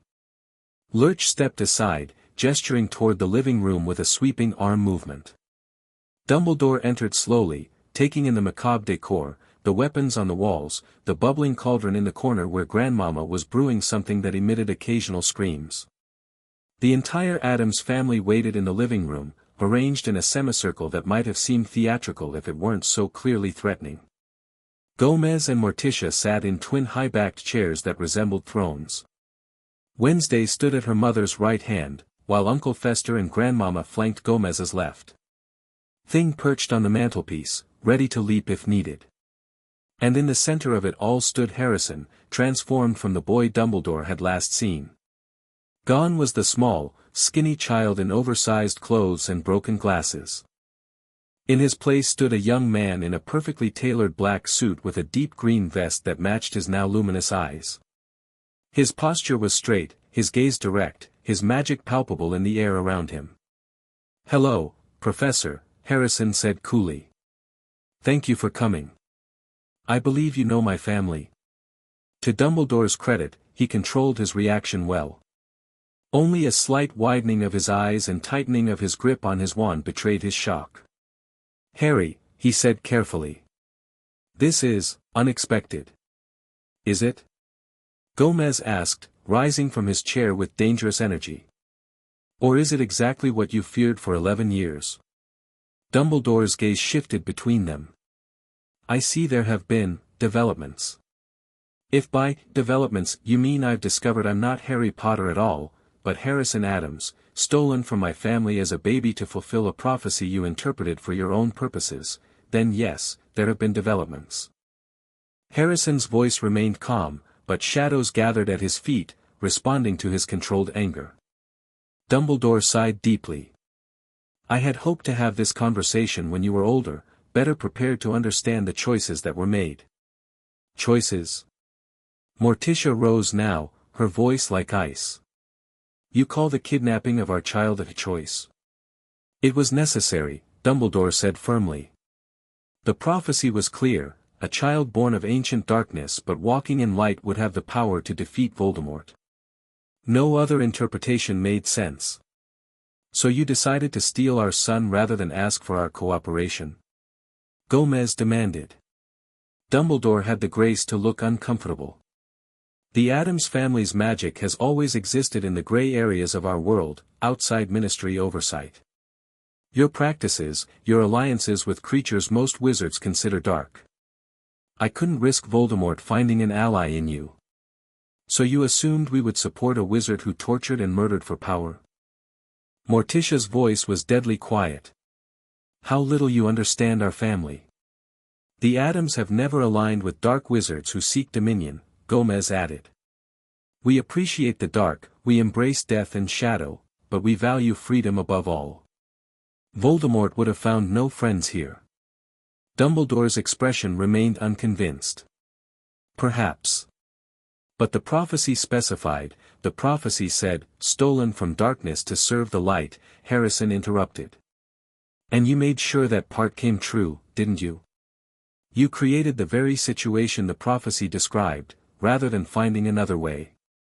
It was a time of war, Harrison, Dumbledore corrected himself. Difficult decisions had to be made. And who gave you the right to make them? Wednesday asked, speaking for the first time. Her cold voice made several nearby candles flicker. Who appointed you the arbiter of my brother's destiny? Dumbledore had no answer for that. Harrison stepped closer to the headmaster, close enough to see the conflict in those blue eyes. I understand now why the Hat wanted to put me in Slytherin. Why I could speak Parseltongue. Why my magic never quite worked like everyone else's. It wasn't because of a connection to Voldemort, it was because I'm an Addams. The resemblance to your parents has become quite striking, Dumbledore acknowledged, glancing between Harrison and Morticia. I assume the binding spell has been broken. Completely, Morticia confirmed. Our son has reclaimed his heritage, his name, and his birthright. Dumbledore nodded slowly. And what happens now? Will you be returning to Hogwarts, Harrison? Yes, Harrison said firmly. But as myself, as Harrison Addams, not Harry Potter. The world needs to know the truth. That will cause quite a stir, Dumbledore said mildly. The boy who lived is something of an icon in our world. The boy who lived was a fiction, Harrison replied. Created from a stolen child and a manipulated prophecy. It's time for the truth. And what of Voldemort? Dumbledore asked. He will return, and when he does, he will seek you out.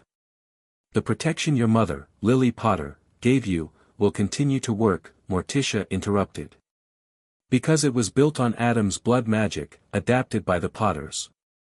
We've examined the spell matrix. Crude but effective. Dumbledore looked surprised at this knowledge. Then you understand the necessity of certain precautions. The blood wards at your aunt and uncle's home have been transferred to recognize his true blood, Gomez said. More effectively, I might add. The ward structure you created was fundamentally flawed, built on reluctant sanctuary rather than willing protection. For the first time, Dumbledore seemed truly at a loss. These were not the vengeful, chaotic practitioners of dark magic he'd clearly expected, but intelligent, strategic protectors with a deep understanding of magical theory. I see I have underestimated your family, he admitted finally. A common mistake, Gomez replied with a dangerous smile. One that rarely happens twice. Harrison decided it was time to clarify his position. I'm not declaring war on you, Professor. I understand you believed you were acting for the greater good. But I won't be manipulated any longer. I'm returning to Hogwarts to continue my education, with my sister Wednesday joining me as a transfer student. Sister? Dumbledore's gaze snapped to Wednesday, truly seeing her for the first time. Twins, I presume. Wednesday met his gaze with her most unnervingly blank stare. Obviously. The Board of Governors has already approved the transfer, Morticia added smoothly. Lucius Malfoy was most accommodating when approached by an ancient family looking to restore ties with magical Britain. Dumbledore's expression suggested this alliance concerned him more than anything else that had transpired. The Malfoys have their own agenda, Harrison said, correctly interpreting Dumbledore's worry. As do we. I have no intention of becoming a dark wizard's pawn, whether that wizard is Voldemort or anyone else. A wise position, Dumbledore conceded. Very well, Harrison. I will arrange for the school records to be updated with your correct name. But I urge caution in how widely you spread this information. There are those who would use your unique heritage against you. Let them try, Wednesday said with a small, chilling smile. Dumbledore cleared his throat. If that's all, I should return to Hogwarts to prepare for these adjustments before the start of term. Actually, Gomez stepped forward, his expression hardening, there is one more matter. Compensation. Compensation. Dumbledore repeated carefully. For 11 years of lost time with our son. For the trauma inflicted upon him by the relatives you placed him with. For the theft of our family grimoires. Gomez listed these offenses casually, but his eyes were hard. We Addamses believe in balance, Headmaster. A debt is owed. Dumbledore straightened. What exactly are you proposing? Nothing so crude as money, Morticia assured him. But there will be changes at Hogwarts. Harrison and Wednesday are to be allowed to practice their family magic without interference. The prohibition against certain branches of magic, necromancy, blood rituals, communion with spirits, will not apply to them. I cannot allow potentially dangerous magic, Dumbledore began. You misunderstand, Gomez interrupted cheerfully. This isn't a negotiation. It's a statement of terms. The alternative is a formal complaint to the International Confederation of Wizards regarding the kidnapping of a child from a recognized ancient family. I imagine that would end your tenure as Supreme Mugwump rather abruptly. Dumbledore's blue eyes had lost their twinkle entirely. I see. Additionally, Harrison added, I want access to everything you know about Voldemort. No more secrets, no more, when you're older, excuses. If I'm prophesied to face him, I need to be fully informed. After a long moment, Dumbledore nodded. Very well. I agree to your terms. But I hope, in time, you'll come to understand why you believed kidnapping was justified. Wednesday finished for him. I wouldn't count on it. We should prepare for our departure, Morticia said, effectively dismissing the headmaster. The train leaves at 11, and we wouldn't want the children to miss it. Recognizing his audience was at an end, Dumbledore moved toward the door. At the threshold, he paused and turned back to Harrison. For what it's worth, I am sorry for the pain my actions caused, even if I still believe they were necessary. You have grown into a remarkable young man, regardless of your name. Harrison inclined his head slightly, neither accepting nor rejecting the apology. We'll see you at Hogwarts, Headmaster. After Dumbledore departed, the family gathered around Harrison. Well handled, my boy. Gomez clapped him on the shoulder. Firm but controlled. A true Addams confrontation. I was hoping for more threats, Uncle Fester said, sounding disappointed. Or at least one small explosion. There will be time for that later, Morticia soothed. This was merely the opening move in a longer game. Harrison checked his new pocket watch. We should head to King's Cross. I'm not looking forward to explaining all this to Ron and Hermione, but it has to be done. Wednesday smirked. I'm looking forward to meeting these friends of yours. Especially the girl you say spends all her time in the library. Be nice, Harrison warned, though he couldn't help smiling. The thought of Wednesday and Hermione interacting was both terrifying and somehow perfect. Platform 9 3/4 was as busy as Harrison remembered from the previous year, filled with students saying goodbye to parents, owls hooting in cages, and the gleaming Hogwarts Express waiting to depart. The Addams family's arrival caused an immediate stir. Their hearse pulled up directly in front of the station, and the family emerged in their full Gothic splendor. Lurch unloading their trunks, which occasionally growled or snapped at passers-by, only added to the spectacle. Whispers followed them through the barrier onto the magical platform. Is that Harry Potter with the Addamses? He looks different. The Addams family? I thought they'd left Britain decades ago. My grandfather said they practice blood magic. Who's the girl with the braids? Harrison ignored the whispers, scanning the crowd for his friends. He spotted the Weasleys' bright red hair and headed in that direction, Wednesday at his side. Harry! Ron called, pushing through the crowd. We've been looking everywhere for you. Why didn't you tell us you weren't staying with the Dursleys? And who are these? His voice trailed off as he took in Harrison's changed appearance and the imposing family behind him. Ron, Harrison began, I have a lot to explain. But the short version is, I'm not actually Harry Potter. Ron stared at him. What are you on about? He's Harrison Addams, Wednesday said, extending her hand with formal precision. My twin brother.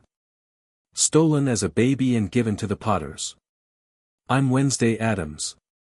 You must be Ronald. Ron's mouth opened and closed like a fish. Before he could respond, Hermione pushed her way to them, already in her school robes. Harry. There you are. I've been so worried when you didn't answer my letters and, she stopped abruptly, taking in the scene before her. Unlike Ron, her eyes narrowed in quick analysis. Something's different. You look changed. That's because I am, Harrison said. Hermione, I'd like you to meet my family. My real family. Morticia stepped forward, extending a graceful hand to Hermione. Miss Granger, I presume. Harrison has told us so much about your intelligence and loyalty. I'm Morticia Addams, his mother. To her credit, Hermione took the strange situation in stride, shaking Morticia's hand without hesitation. It's a pleasure to meet you, Mrs. Addams. Though I'm afraid I don't understand. It's a long story, Harrison said. I'll explain everything on the train. The whistle blew, signaling 5 minutes until departure. Gomez pulled Harrison into a fierce embrace. Remember who you are, my boy, he said, his voice uncharacteristically serious. And Addams never hides, never apologizes for their nature. Write to us often, Morticia added, kissing his forehead. And if you need anything, anything at all, the family is only a summoning circle away. Uncle Fester pressed a small package into Harrison's hands. Just a few essentials, he winked. Explosives, poisons, that kind of thing. And this, Grandmama added, handing him a small, ornate bottle. In case anyone gives you trouble. 1 drop in their drink, and they'll be speaking in tongues for a week. Harrison accepted these gifts with appropriate gratitude, hugging each family member before boarding the train with Wednesday, Ron, and Hermione. They found an empty compartment, and as the train pulled away from the platform, Harrison waved to his family until they disappeared from sight. The moment the platform vanished, Ron exploded with questions. What in Merlin's name is going on? You're not Harry Potter. You're an Addams. My dad's told stories about that family. They're supposed to be completely mental. Ronald, Hermione said reproachfully, let him explain before you start making judgments. Harrison appreciated her measured response, even as he noted her own barely contained curiosity. He took a deep breath and began the story of his discovery, the strange magic manifestations at Hogwarts, finding the family ring, the Addamses coming to Privet Drive, learning about his abduction as a baby. As he spoke, he watched his friends' faces carefully. Ron looked increasingly stunned, while Hermione's expression shifted between shock, outrage, at the kidnapping, and intense fascination. "So Dumbledore helped steal you as a baby because of a prophecy?" Ron finally managed. That's illegal," Hermione said flatly. "Not to mention ethically reprehensible. I can't believe the headmaster would do something like that." "He believed he was doing what was necessary to defeat Voldemort," Harrison explained, noting how both his friends flinched at the name. "I'm not saying he was right, but I understand his reasoning." "And you're really twins?" Ron asked, looking between Harrison and Wednesday. Wednesday had remained silent throughout the explanation, observing with her usual intensity. Now she nodded. "Born 7 minutes apart during the Crimson Eclipse." "I've never heard of a Crimson Eclipse," Hermione said, her academic curiosity piqued despite the circumstances. "It's a rare astrological phenomenon when Mars overshadows Pluto," Wednesday explained. "Happens once every 666 years. Ideal conditions for birthing powerful magical twins."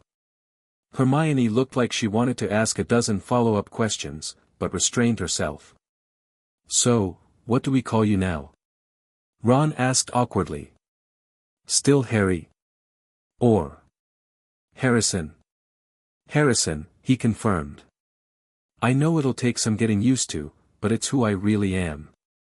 "And what about, being the boy who lived and all that?" Ron pressed. "Does this change anything about you know who?" "I'm still the one from the prophecy," Harrison said. "That part hasn't changed. Just the understanding of what born of ancient darkness really means." "The Addams family practices old magic," Wednesday added. "Magic that existed before wizards drew arbitrary lines between dark and light." Hermione's eyes lit with academic interest. "I've read about old magical families who maintained pre-Hogwarts traditions. Is it true you can perform wandless magic?" Harrison demonstrated by summoning shadows from the corners of the compartment, weaving them between his fingers like living thread before releasing them. "Wicked." Ron breathed, fear giving way to awe. "Can you teach us?" Hermione asked eagerly. "Some techniques, perhaps," Wednesday replied. "Others require Addams' blood."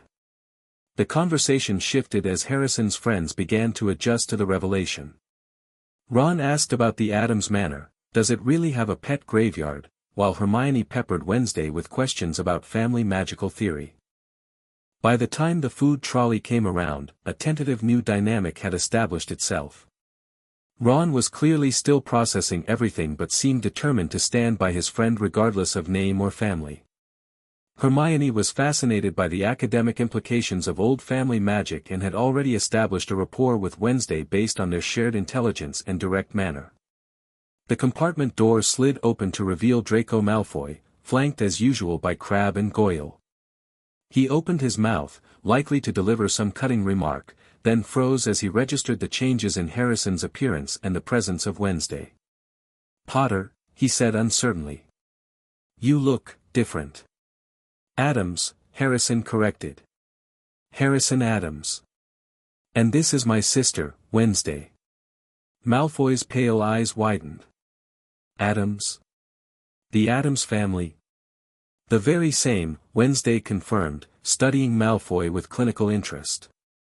"You must be the Malfoy heir. Our father mentioned speaking with yours regarding my transfer to Hogwarts." Draco's entire demeanor shifted from his usual arrogance to something approaching respect. "My father didn't mention, he just said an ancient family was returning to Britain." "The circumstances are unusual," Harrison acknowledged. "It seems I was born Harrison Addams, stolen as an infant, and given to the Potters." For once, Malfoy seemed at a loss for words. The implications, political, social, and magical, visibly raced through his mind. "This changes things," he finally said. Does it? Harrison asked mildly. I'm still the same person you've antagonized since our first train ride. But you're not, are you? Malfoy countered. You're not the Potter golden boy anymore. You're an Addams. He said the name with a mixture of respect and wariness. The Addamses and Malfoys have historical alliances dating back centuries. Alliances based on mutual respect and equal standing, Wednesday noted. Not subservience. Malfoy flushed slightly at the implied criticism of his father's allegiance to Voldemort. Of course. The noble houses have always maintained independent positions. Harrison decided to be direct. Let me be clear, Malfoy. I'm still the person Voldemort tried to kill as a baby. I'm still opposed to his methods and goals. If your historical alliance depends on supporting him, then we have nothing to discuss. To his surprise, Malfoy didn't immediately react with anger.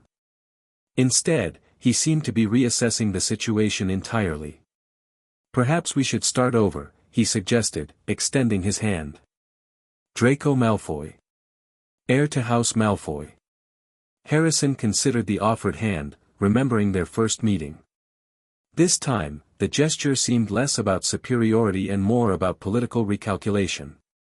After a moment's consideration, he accepted the handshake. Harrison Addams. Heir to House Addams. We'll see you at the sorting, I assume. Draco asked, glancing at Wednesday. She nodded. I look forward to it. After Malfoy and his cronies departed, Ron exploded. You shook his hand. After everything he's done. Politics, Ronald, Wednesday said. The wizarding world runs on ancient alliances and rivalries. Harrison just signaled that while he maintains his principles, he's not dismissing potential allies based on schoolboy grudges. She's right, Harrison added. Things are going to be complicated enough without making unnecessary enemies. Besides, did you notice he didn't once mention blood status or call Hermione a, progress, I suppose, Hermione said skeptically. Though I doubt he's had a complete change of heart. Of course not, Wednesday agreed. But self-interest is often more reliable than moral conversion. The Malfoys want to align with the Addams family for political advantage. That gives us leverage. Harrison smiled at his sister's strategic thinking. I can already tell Slytherin will be trying to recruit you hard. Wednesday's lips curved in a rare smile. Let them try. I have my own plans. As the Hogwarts Express neared its destination, news of Harrison's true identity spread through the train like wildfire. Students found excuses to walk past their compartment, staring openly at the transformed boy who lived and his mysterious sister. You'd think they'd never seen twins before, Wednesday commented dryly as a group of third-year Hufflepuffs scurried past for the third time. It's not that, Hermione explained. The Addams family is practically legendary in Wizarding Britain. They're mentioned in Notable Magical Families of the 19th Century as practitioners of unusual magic that predates modern classification. We're in a book? Harrison asked, surprised. Several, Wednesday confirmed. Though most accounts are wildly inaccurate. The author of Darkest Dynasties claimed our great-aunt Calpurnia could transform into a murder of crows. She couldn't? Ron asked. Of course not, Wednesday scoffed. It was ravens, not crows. By the time they reached Hogsmeade Station, Harrison had changed into his school robes, though he wore them over his Addams-style suit rather than the standard Hogwarts uniform.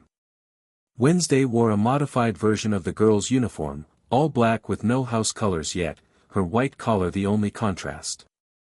As they disembarked, Hagrid's familiar call for first years boomed across the platform. The half-giant spotted Harrison and did a visible double-take. Harry? That you? He called, moving toward them. Yeah, look different. It's Harrison now, Hagrid, he corrected gently. Harrison Addams. It's a long story, but the short version is I discovered my true family this summer. Hagrid's beetle-black eyes widened. Addams? Blimey. He looked at Wednesday. And who might this be? My twin sister, Wednesday Addams. She's transferring to Hogwarts this year.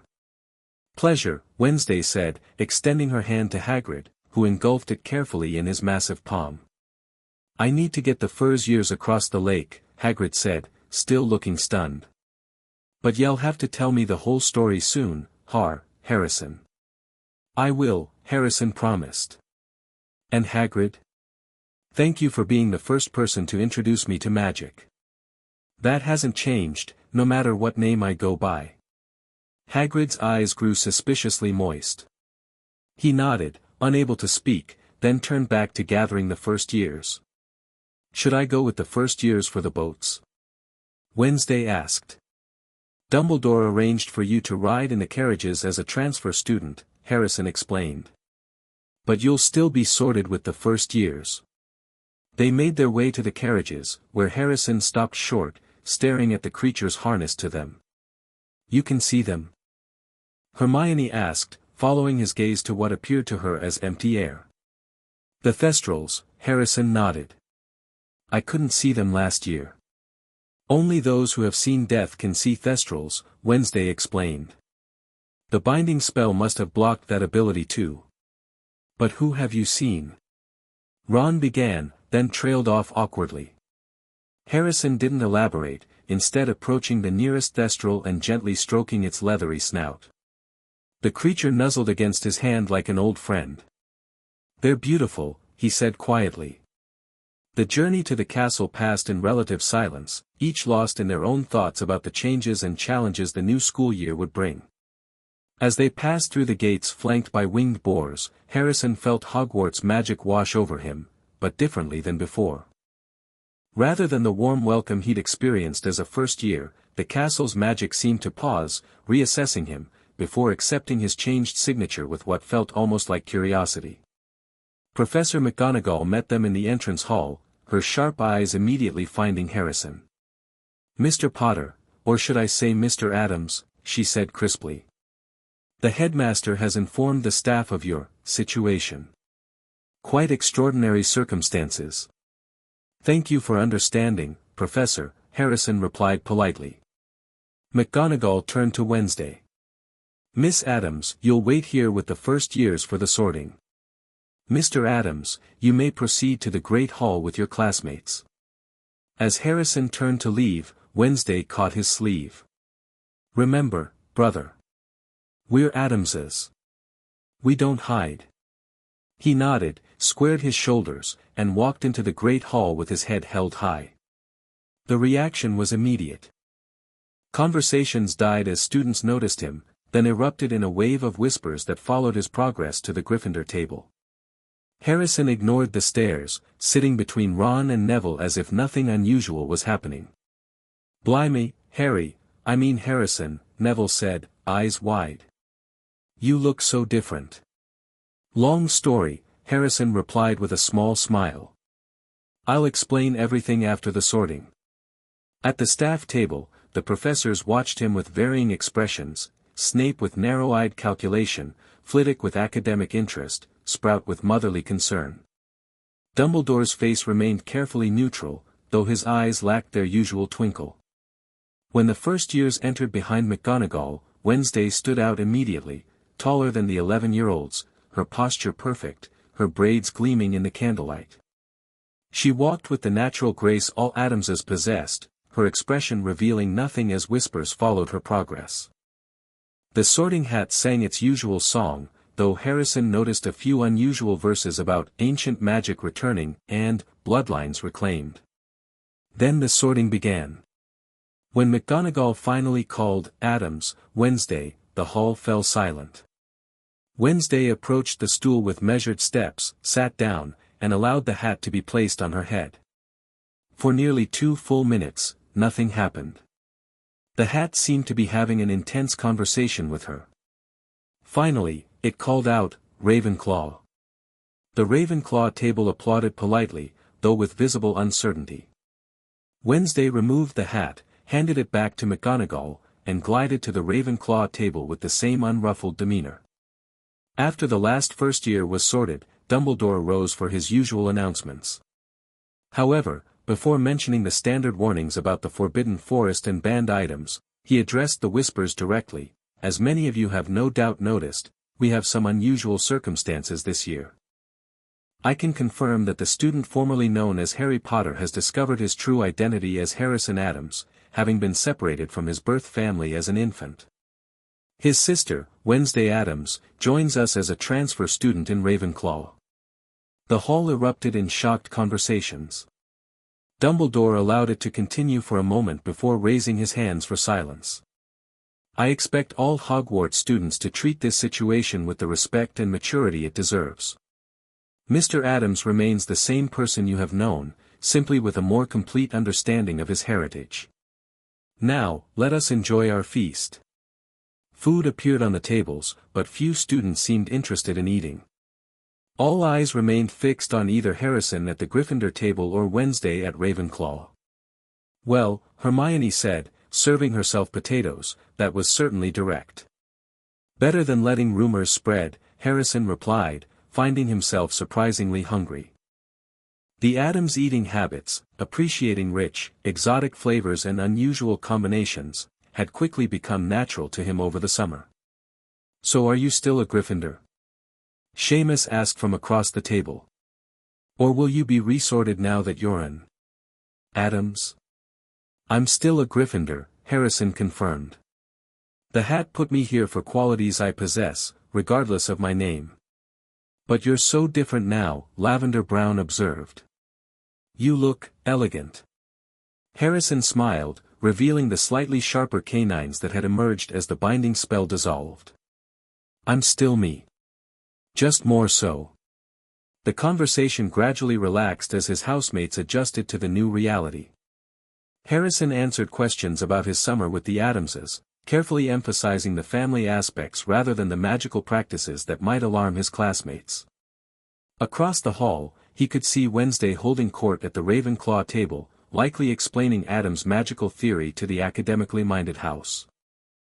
Several students were taking notes. After the feast, Harrison rose to follow the other Gryffindors to the tower, but Professor McGonagall intercepted him. Mr. Addams, the headmaster would like a word in his office before you retire for the evening. Harrison nodded. I expected as much. He followed McGonagall through the familiar corridors to the stone gargoyle guarding Dumbledore's office. Acid pops, she said crisply, and the gargoyle leapt aside. I'll leave you here, McGonagall said. Though I expect a full explanation of these extraordinary events at your convenience. Of course, Professor. As he ascended the spiral staircase, Harrison prepared himself for what would likely be the first of many confrontations this year. Dumbledore might have agreed to his terms at the manor, but the headmaster was nothing if not persistent. Enter, Dumbledore called before Harrison could knock. The office was as he remembered it, silver instruments whirring and puffing smoke, portraits of former headmasters pretending to sleep, though Harrison noticed several peeking through barely open eyes, and Fawkes the Phoenix on his perch. The bird trilled a greeting that felt warmer and more enthusiastic than Harrison expected. Ah, Harrison, Dumbledore said, using his new name without hesitation. Thank you for coming. Please, sit down. Harrison took the offered chair, noting that Dumbledore had conjured a more comfortable seat than his usual visitor's chair, a subtle acknowledgement of changed status. I wanted to discuss practical matters regarding your return to Hogwarts, Dumbledore began. As promised, I've updated all school records with your correct name. Your dormitory arrangements remain unchanged, though your trunk has been relabeled. Thank you, Harrison said politely. I must ask, however, about your plans to practice Addams' family magic within the castle. While I've agreed to allow it, we must establish parameters to ensure the safety of other students. Harrison had anticipated this. My sister and I will practice our family magic privately, not in common areas where it might disturb others. We're not interested in frightening our classmates, only in maintaining our heritage. Dumbledore nodded, seemingly relieved. A reasonable approach. And regarding the darker aspects of Addams' magic, blood rituals, necromancy, communion with spirits, those practices aren't dark in the way you imagine, Harrison explained. Addams' magic views death as part of a natural cycle, not something to be feared or misused. We commune with ancestors for guidance, not to raise armies of inferi. We use blood and rituals because it's the most direct magical conduit, not for harm. An interesting perspective, Dumbledore acknowledged. One that magical Britain has largely forgotten in its rush to classify magic as light or dark. Exactly, Harrison leaned forward. And that's why Wednesday and I need the freedom to practice properly. Without it, our magic becomes unstable, as you saw with my accidental magic last year. Very well. I will inform the staff to grant you certain exemptions. But I must insist that any particularly unusual practices be cleared with me first. Harrison inclined his head, accepting this compromise. And what about Voldemort? You promised to share what you know. Dumbledore sighed deeply. That is a longer conversation, one best had when we have more time. But I will honor my promise. We shall meet regularly throughout the year to discuss what I know of Tom Riddle's past and how it might help us prevent his return to power. Tom Riddle? Harrison raised an eyebrow. Voldemort's birth name, Dumbledore explained. You see, I've already begun sharing information I previously withheld. Harrison couldn't help but smile at the headmaster's attempt at humor. A promising start. As he rose to leave, Fawkes suddenly flew from his perch to land on Harrison's shoulder. The phoenix rubbed his feathered head against Harrison's cheek, trilling softly. How remarkable, Dumbledore observed. Fawkes rarely shows such affection to visitors. Phoenix song resonates with Addams' magic, Harrison explained, gently stroking the bird's brilliant plumage. Our family lore says it's because we understand the cycle of death and rebirth that phoenixes embody. I continue to discover depths to your family's knowledge that surprise me, Dumbledore admitted. Harrison smiled.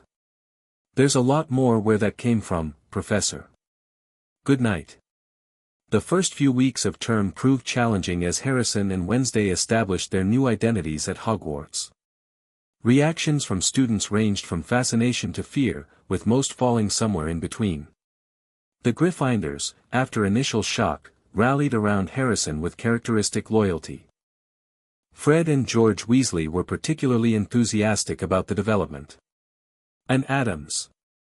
Fred exclaimed during Harrison's first night back in the tower. Dad's told us stories. Is it true your family keeps man-eating plants as pets? George asked eagerly. Harrison grinned. Mother's greenhouse is not recommended for casual visitors. The Ravenclaws, predictably, approached Wednesday with academic curiosity, peppering her with questions about Addams' magical theory and pre-Hogwarts spell techniques.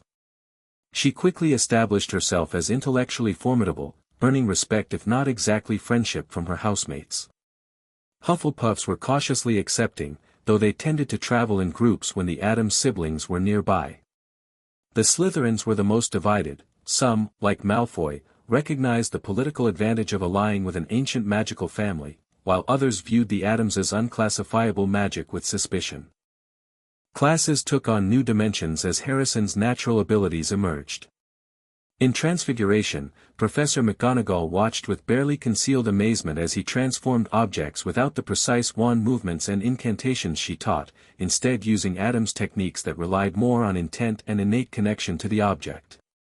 Mr. Addams, she said after he'd turned a teacup into a fully articulated silver raven that flew around the classroom, while your results are undeniably impressive, I must insist you also master the standard techniques. OWLs and newts will require them. Of course, Professor, Harrison agreed. I'll practice both methods. Potions presented the most dramatic change. When Harrison entered the dungeon classroom for the first time since his transformation, Snape's eyes narrowed in assessment. Mr. Addams, he said, the pause before the name deliberate. Our new celebrity has acquired an even more illustrious lineage, it seems. The Slytherins snickered, expecting the usual pattern of mockery. Harrison simply inclined his head slightly. Family connections are important in potion making, Professor. As I understand it, the Addams and Prince families collaborated on several significant brews in the 19th century. Snape went very still. Few knew his mother's maiden name had been Prince. Indeed, he said finally. Including the draft of living death variation that allows the drinker to communicate with departed spirits while suspended between life and death. Grandmama mentions that as one of her favorites, Harrison said casually. Something shifted in Snape's expression, not quite respect, but a reluctant acknowledgement. For the remainder of the lesson, his usual cutting remarks were absent. When Harrison's potion turned not the expected turquoise but a deep midnight blue that emitted soft whispers when stirred, Snape merely observed, Addams' variation. More potent, though less stable if stored. The most striking changes occurred in defense against the dark arts, now taught by a flamboyant wizard named Gilderoy Lockhart. During the disastrous pixie incident in their first lesson, Harrison had simply raised his hand and spoken a few words in the same language he'd used with the troll. The pixies had immediately returned to their cage, bowing repeatedly to Harrison as they went. Extraordinary! Lockhart exclaimed, attempting to take credit. Just as I expected when I released them, a demonstration of natural authority over magical creatures. Actually, Professor, Harrison corrected politely, it's an Addams family trait. We can communicate with most magical creatures through the old tongue. The old tongue? Hermione asked, always eager for new knowledge. The language spoken by magical beings before modern spell incantations developed, Wednesday explained from the doorway, where she'd been observing. Though in different houses, the twins often found ways to attend classes together. Most wizards have forgotten it, but creatures remember. Lockhart seemed both fascinated and threatened by the Addams siblings' knowledge. In subsequent classes, he alternated between trying to showcase their abilities and attempting to diminish their contributions. Neither approach worked particularly well. Beyond classes, Harrison and Wednesday established new routines. They often spent evenings in a disused classroom that Dumbledore had grudgingly allocated for their family practices. There, they maintained the daily rituals all Addamses performed, communing with ancestors, practicing wandless magic, and brewing potions from the family grimoire Wednesday had brought with her. They also found time to explore Hogwarts from an Addams perspective, discovering hidden passages and secrets that responded specifically to their family magic. The castle recognizes us, Wednesday observed as a previously blank wall revealed a small chamber filled with ancient artifacts. It was built in an era when magic wasn't so rigidly categorized. Parts of it remember the old ways. Their explorations led to an unexpected discovery in mid-October. While investigating a peculiar cold spot in a third-floor corridor, Harrison heard a voice that made him freeze, rip, tear, kill. "Did you hear that?" he asked Wednesday, who stood beside him. She nodded, her expression serious. "Parseltongue. Snake language. You understand it too." "All Addamses can comprehend serpent speech to some degree," she explained. "Though not all can speak it as fluently as you." The voice moved, seeming to travel through the walls. "So hungry, for so long, kill, time to kill." They followed the voice, tracing its path through the castle's walls until they reached a second-floor corridor. There, they found something disturbing, foot-high words shimmering on the wall between two torches. "The Chamber of Secrets has been opened. Enemies of the air, beware." Below the message hung Mrs. Norris, Filch's cat, stiff as a board and suspended by her tail. "Interesting," Wednesday said, studying the scene with clinical detachment. "Petrification, not death." The creature showed restraint. "What creature?" Harrison asked, though he had a growing suspicion. "A basilisk, obviously," Wednesday replied. "King of serpents. Created by hatching a chicken egg beneath a toad. Deadly gaze, venomous fangs. But why didn't it kill the cat? And what's the Chamber of Secrets?" Before Wednesday could answer, students began to flood the corridor, returning from dinner. The crowd fell silent at the macabre tableau, then erupted in fearful whispers. Filch arrived, saw his cat, and immediately accused Harrison. You've murdered my cat. I'll kill you. She's not dead, Harrison said calmly. She's petrified. How convenient that you know that, Addams, came Draco Malfoy's voice from the crowd. Enemies of the heir, beware. You'll be next, mudbloods. Several things happened simultaneously. Dumbledore arrived with other teachers to take control of the situation. Hermione and Ron pushed through the crowd to stand protectively beside Harrison. And most surprisingly, Wednesday stepped directly in front of Malfoy. That term, she said, her voice carrying in the suddenly silent corridor, is offensive not just to Muggleborns but to all who understand blood magic. True blood power comes from diversity, not purity. Only the magically ignorant believe otherwise. Malfoy blanched at being called magically ignorant, a far worse insult in pure blood circles than any moral criticism. Dumbledore intervened, sending students to their dormitories while he examined Mrs. Norris. He invited Harrison, Ron, and Hermione to accompany the staff to Lockhart's nearby office. Wednesday simply followed without asking permission. In the office, as the professors debated what might have petrified the cat, Harrison and Wednesday exchanged glances. They knew exactly what had done this, but revealing that knowledge would raise questions about how they knew. It was definitely a curse that killed her, probably the transmogrifian torture, Lockhart was saying confidently. I've seen it used many times, so unlucky I wasn't there, I know the very counter-curse that would have saved her. She's not dead, Gilderoy, Dumbledore interrupted gently. She has been petrified. But how, I cannot say. Ask them, shouted Filch, turning to Harrison and Wednesday. It's that Addams' dark magic. Everyone knows they practice forbidden arts. Snape spoke up unexpectedly. If I might point out, Headmaster, Mr. Addams was at Quidditch practice all afternoon. The entire Gryffindor team can vouch for his whereabouts. And I was in the library with 7 Ravenclaws, working on ancient runes, Wednesday added. But the culprit isn't a student anyway. It's a basilisk. Her blunt statement silenced the room. A basilisk? Professor McGonagall repeated incredulously. That's impossible. A basilisk kills with its gaze. Mrs. Norris is petrified, not dead. She saw the reflection, Harrison explained, deciding to support his sister's analysis. Probably in the water on the floor. A reflected gaze petrifies rather than kills. And how exactly would you know such details about basilisks, Mr. Addams? Snape asked, his voice dangerously soft. Wednesday answered for him. Addams' family grimoires contain extensive information on magical creatures, particularly rare and dangerous species. Our great-great-grandfather Corvus Addams was a noted serpent speaker who documented basilisk behavior. Preposterous, Lockhart scoffed. If there were a basilisk in the school, I would certainly have detected it. The Chamber of Secrets is specifically designed to hide the creature, Harrison said. It was created by Salazar Slytherin to house his noble beast, until his heir returned to command it.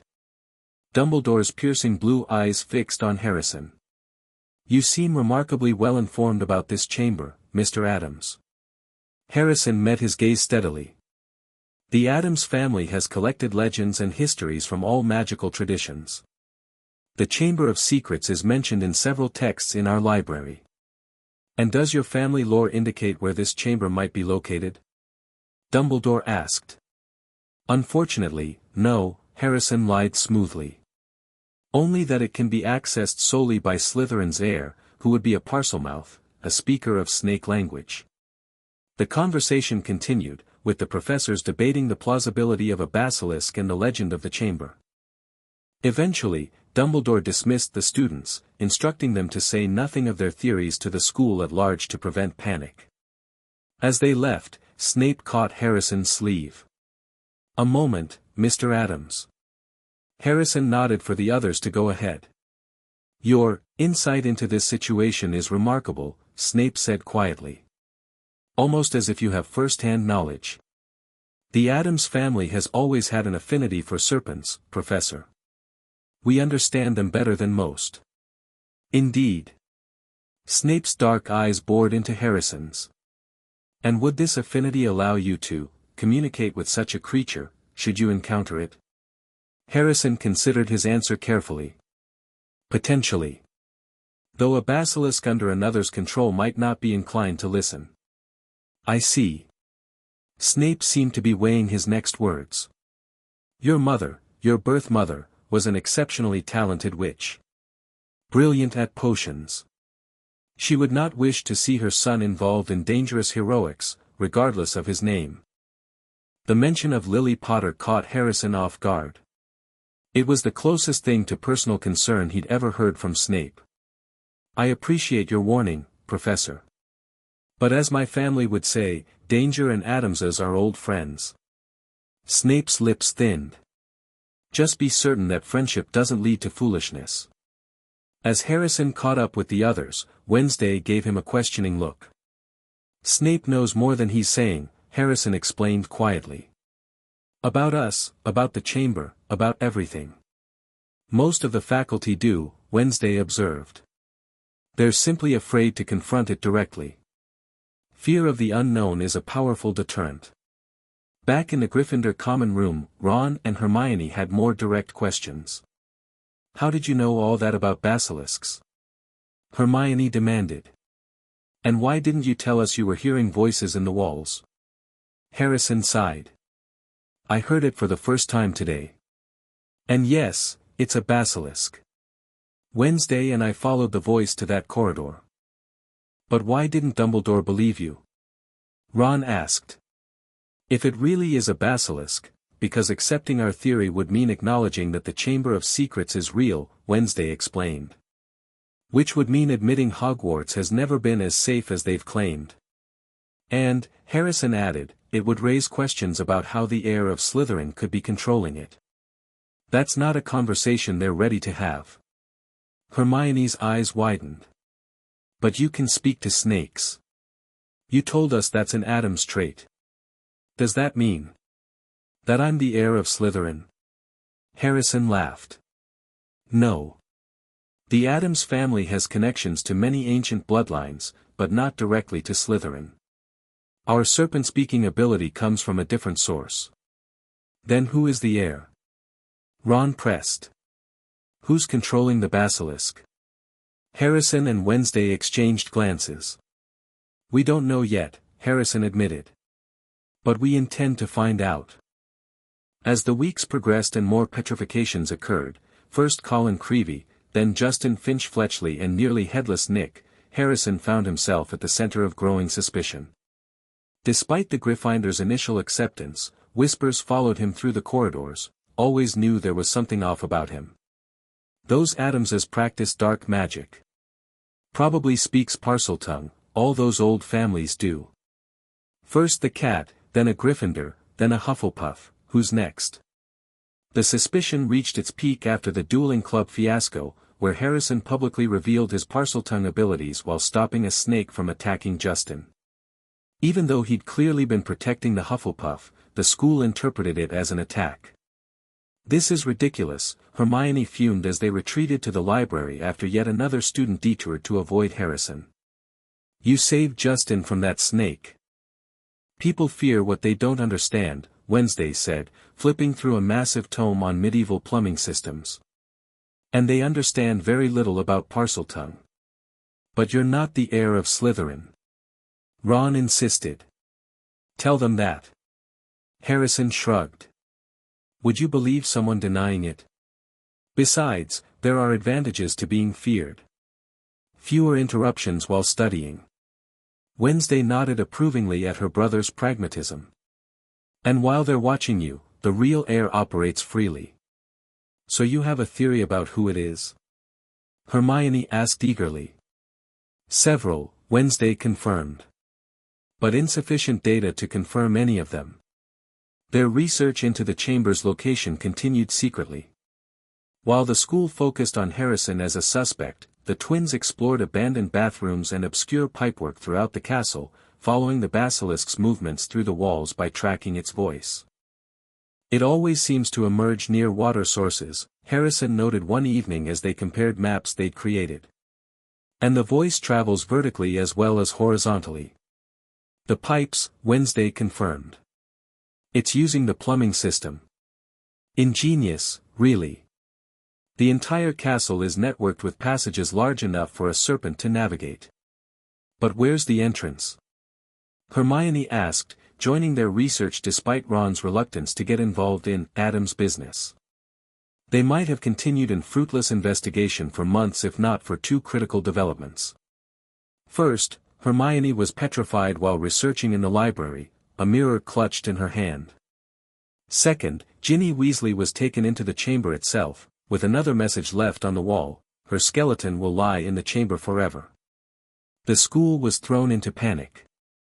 Parents were notified, students confined to dormitories, and preparations made to close Hogwarts permanently. Through it all, Harrison remained strangely calm, a plan forming in his mind. "I know where the entrance is," he told Wednesday as they met in their private practice room. "Moaning Myrtle's bathroom. She was killed 50 years ago, by the basilisk, I'm certain of it. The entrance must be there." "And the heir?" Wednesday asked. "Have you determined their identity?" "I think it's Tom Riddle," Harrison said. "Somehow controlling Ginny through that diary she's been carrying around." Wednesday's eyes lit with understanding. "A possession object. Clever. The diary contains a fragment of his consciousness, allowing him to control her." "Exactly. And now he's taken her into the chamber itself. We need to go after them." "Just us?" Wednesday raised an eyebrow.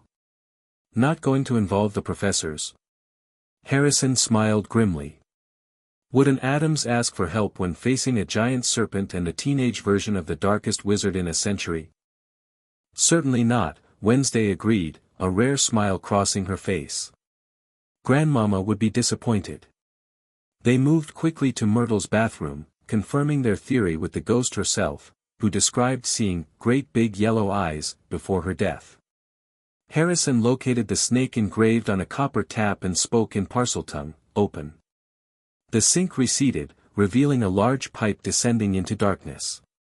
Without hesitation, the Addams twins slid down into the Chamber of Secrets.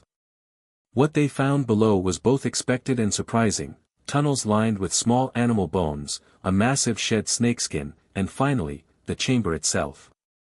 Enormous serpent statues lined a walkway leading to a giant stone face of Salazar Slytherin.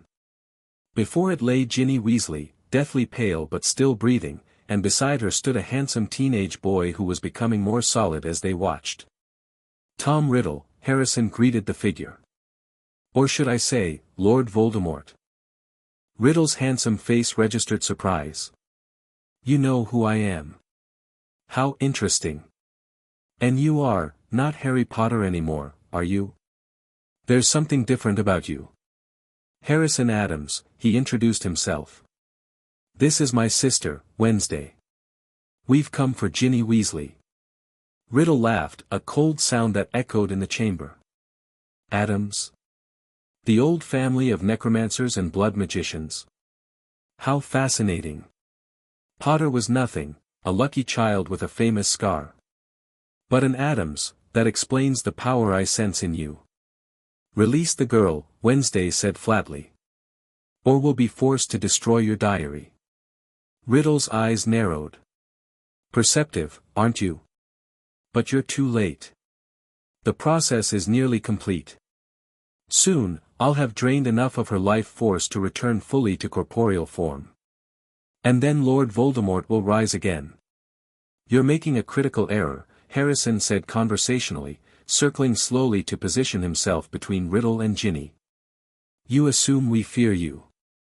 "Everyone fears Lord Voldemort," Riddle hissed. "Addamses don't fear death," Wednesday replied. "We embrace it. We dance with it. Your entire philosophy is built on the terror of mortality. How pathetic." Riddle's handsome face contorted with rage. You dare mock me? I, who have gone further than anyone along the path to immortality. Harrison laughed, the sound echoing off the chamber walls. Further. Please. My grandmother has recipes for longer life than your crude Horcruxes provide. The mention of Horcruxes made Riddle freeze. How do you know that term? Addams' family library, Wednesday explained with a dismissive wave. Quite comprehensive on soul magic. Your technique is unrefined. Splitting the soul causes instability. Amateur work, really. Their casual dismissal of his greatest achievement pushed Riddle over the edge. Speak to me, Slytherin, greatest of the Hogwarts Four, he hissed in Parseltongue. The mouth of the stone face began to open, and Harrison felt rather than heard the basilisk stirring within. Close your eyes, he warned Wednesday, who complied immediately. The enormous serpent slithered from Slytherin's mouth, its scales rasping against stone. Harrison could hear its massive body moving, feel its presence as it entered the chamber. Kill them. Riddle commanded. But instead of attacking, the basilisk paused. It tasted the air with its forked tongue, sensing something unexpected. Harrison opened his mind to the creature, drawing on the deepest Addams magic, the ability to communicate with beings of death and darkness as equals rather than as master and servant. Ancient One, he hissed in Parseltongue, but with the particular intonation his mother had taught him for addressing powerful magical creatures.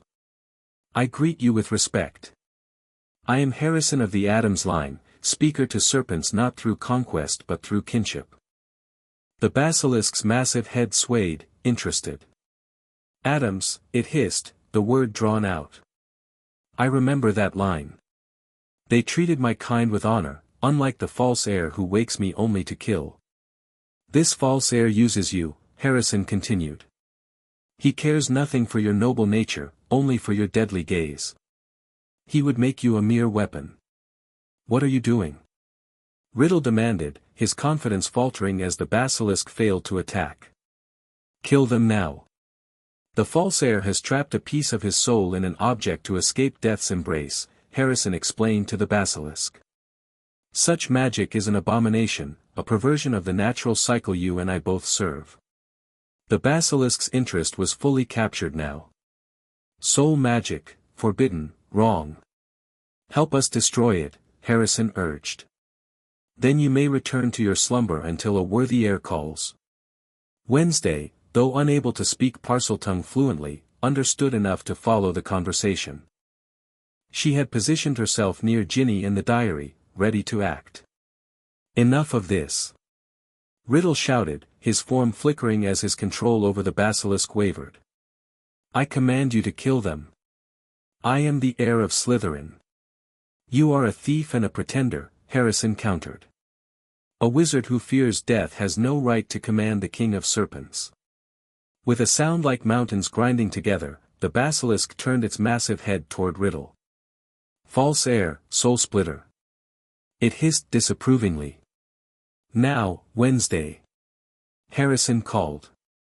His sister was ready. She had removed from her pocket one of Uncle Fester's gifts, a vial of Addams' family venom collected from a rare Peruvian viper-toothed dragon. She uncapped it and poured the contents onto the diary. The diary began to smoke and vibrate. Riddle screamed, a sound of pure agony, as his form began to dissolve.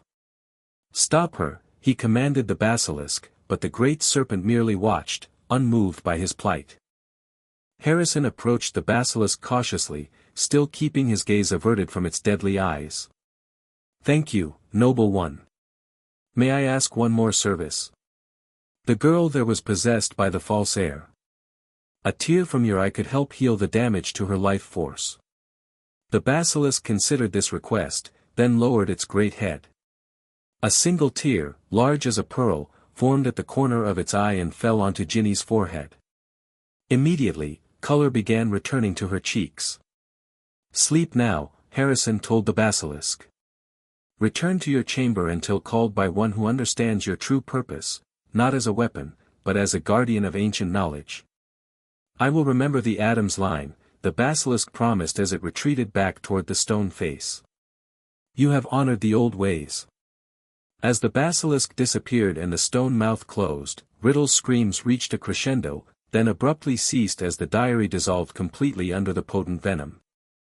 Ginny stirred, her eyes fluttering open. What, where am I? Harrison. Wednesday. Her confusion turned to horror as she took in their surroundings. The chamber. It was me, wasn't it? But I didn't mean to, the diary made me, we know, Harrison soothed, helping her to her feet. The diary contained a fragment of Voldemort's consciousness. It possessed you. But it's destroyed now. You're not in trouble, Ginny, Wednesday added in her usual direct manner. Possession victims aren't responsible for actions taken while under control. But how did you defeat the basilisk? Ginny asked, looking around fearfully. Harrison and Wednesday exchanged glances. Let's just say we came to an understanding, Harrison explained. Some creatures respond better to respect than commands. They guided Ginny back through the tunnels, Wednesday supporting the weakened girl while Harrison lit their way with wandless magic. At the base of the entrance pipe, they encountered an unexpected problem: how to ascend back to the bathroom. I don't suppose the chamber comes with a convenient exit staircase. Harrison mused. Wednesday studied the walls. There. She pointed to a small serpent carving almost invisible in the shadows. Slytherin would have needed a dignified way to leave his own chamber. Harrison nodded and hissed at the carving. A section of wall dissolved, revealing a spiraling staircase carved into the stone. They ascended quickly, emerging through another hidden door into Myrtle's bathroom. Their return with Ginny caused a sensation that rocked Hogwarts. The story spread rapidly: how the Addams twins had ventured into the chamber, confronted the memory of Tom Riddle who was revealed to be a young Voldemort, and somehow neutralized the basilisk without killing it. Some details they kept private: their conversation with the basilisk, the fact that it still lived peacefully within the chamber. The official story, confirmed by Dumbledore, was that they had outsmarted the serpent and destroyed the diary that had been controlling Ginny Weasley. Remarkable, the headmaster said when they recounted their adventure in his office. Few wizards would think to speak to a basilisk as an equal rather than trying to dominate it. Addamses believe all creatures deserve respect, Wednesday explained. Especially ancient, powerful ones. A philosophy more wizards would do well to adopt, Dumbledore acknowledged. Your unique perspective saved not only Miss Weasley's life but potentially many others. The school's attitude toward Harrison and Wednesday transformed overnight. From objects of fear and suspicion, they became celebrated heroes.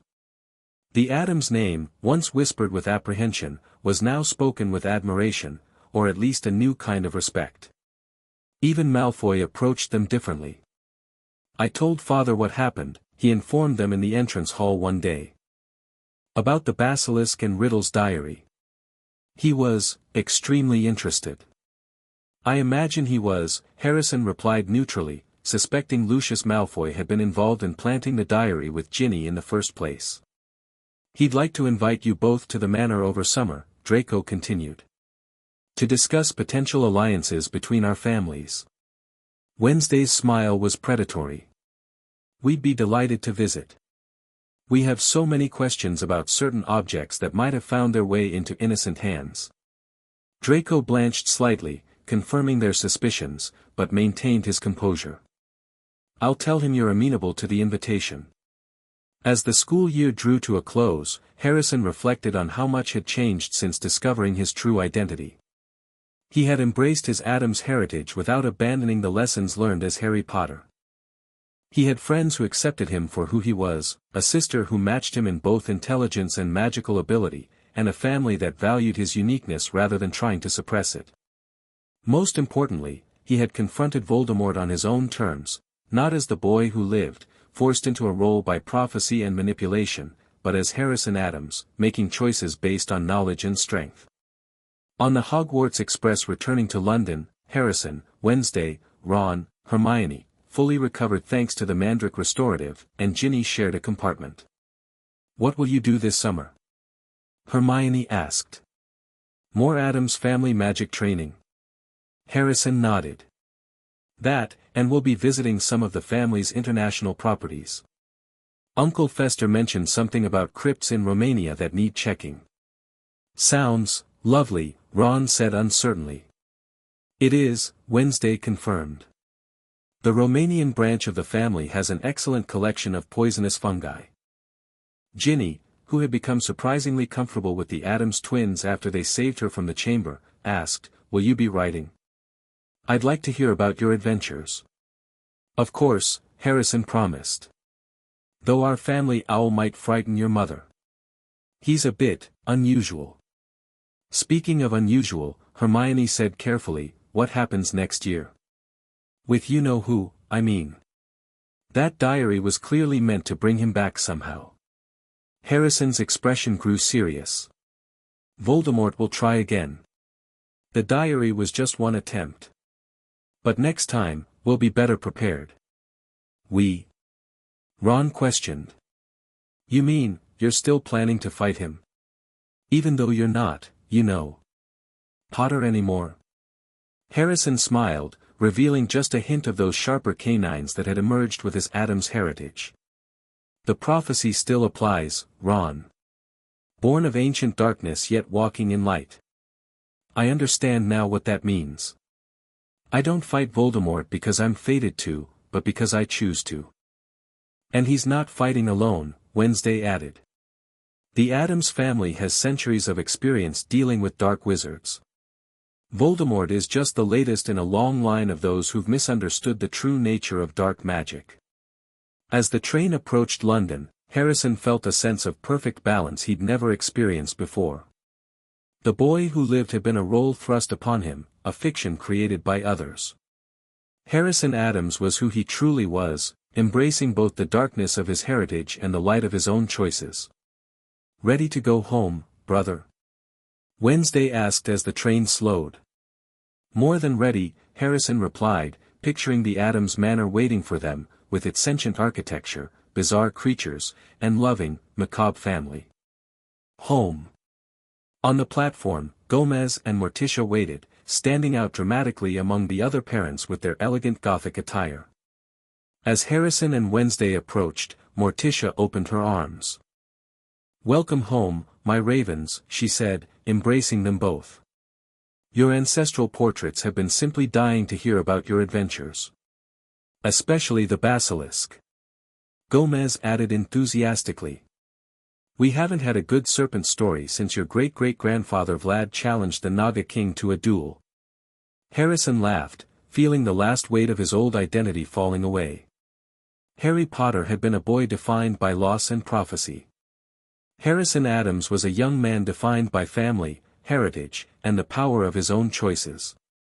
And as for Voldemort, well, he would discover soon enough what it truly meant to face an Addams.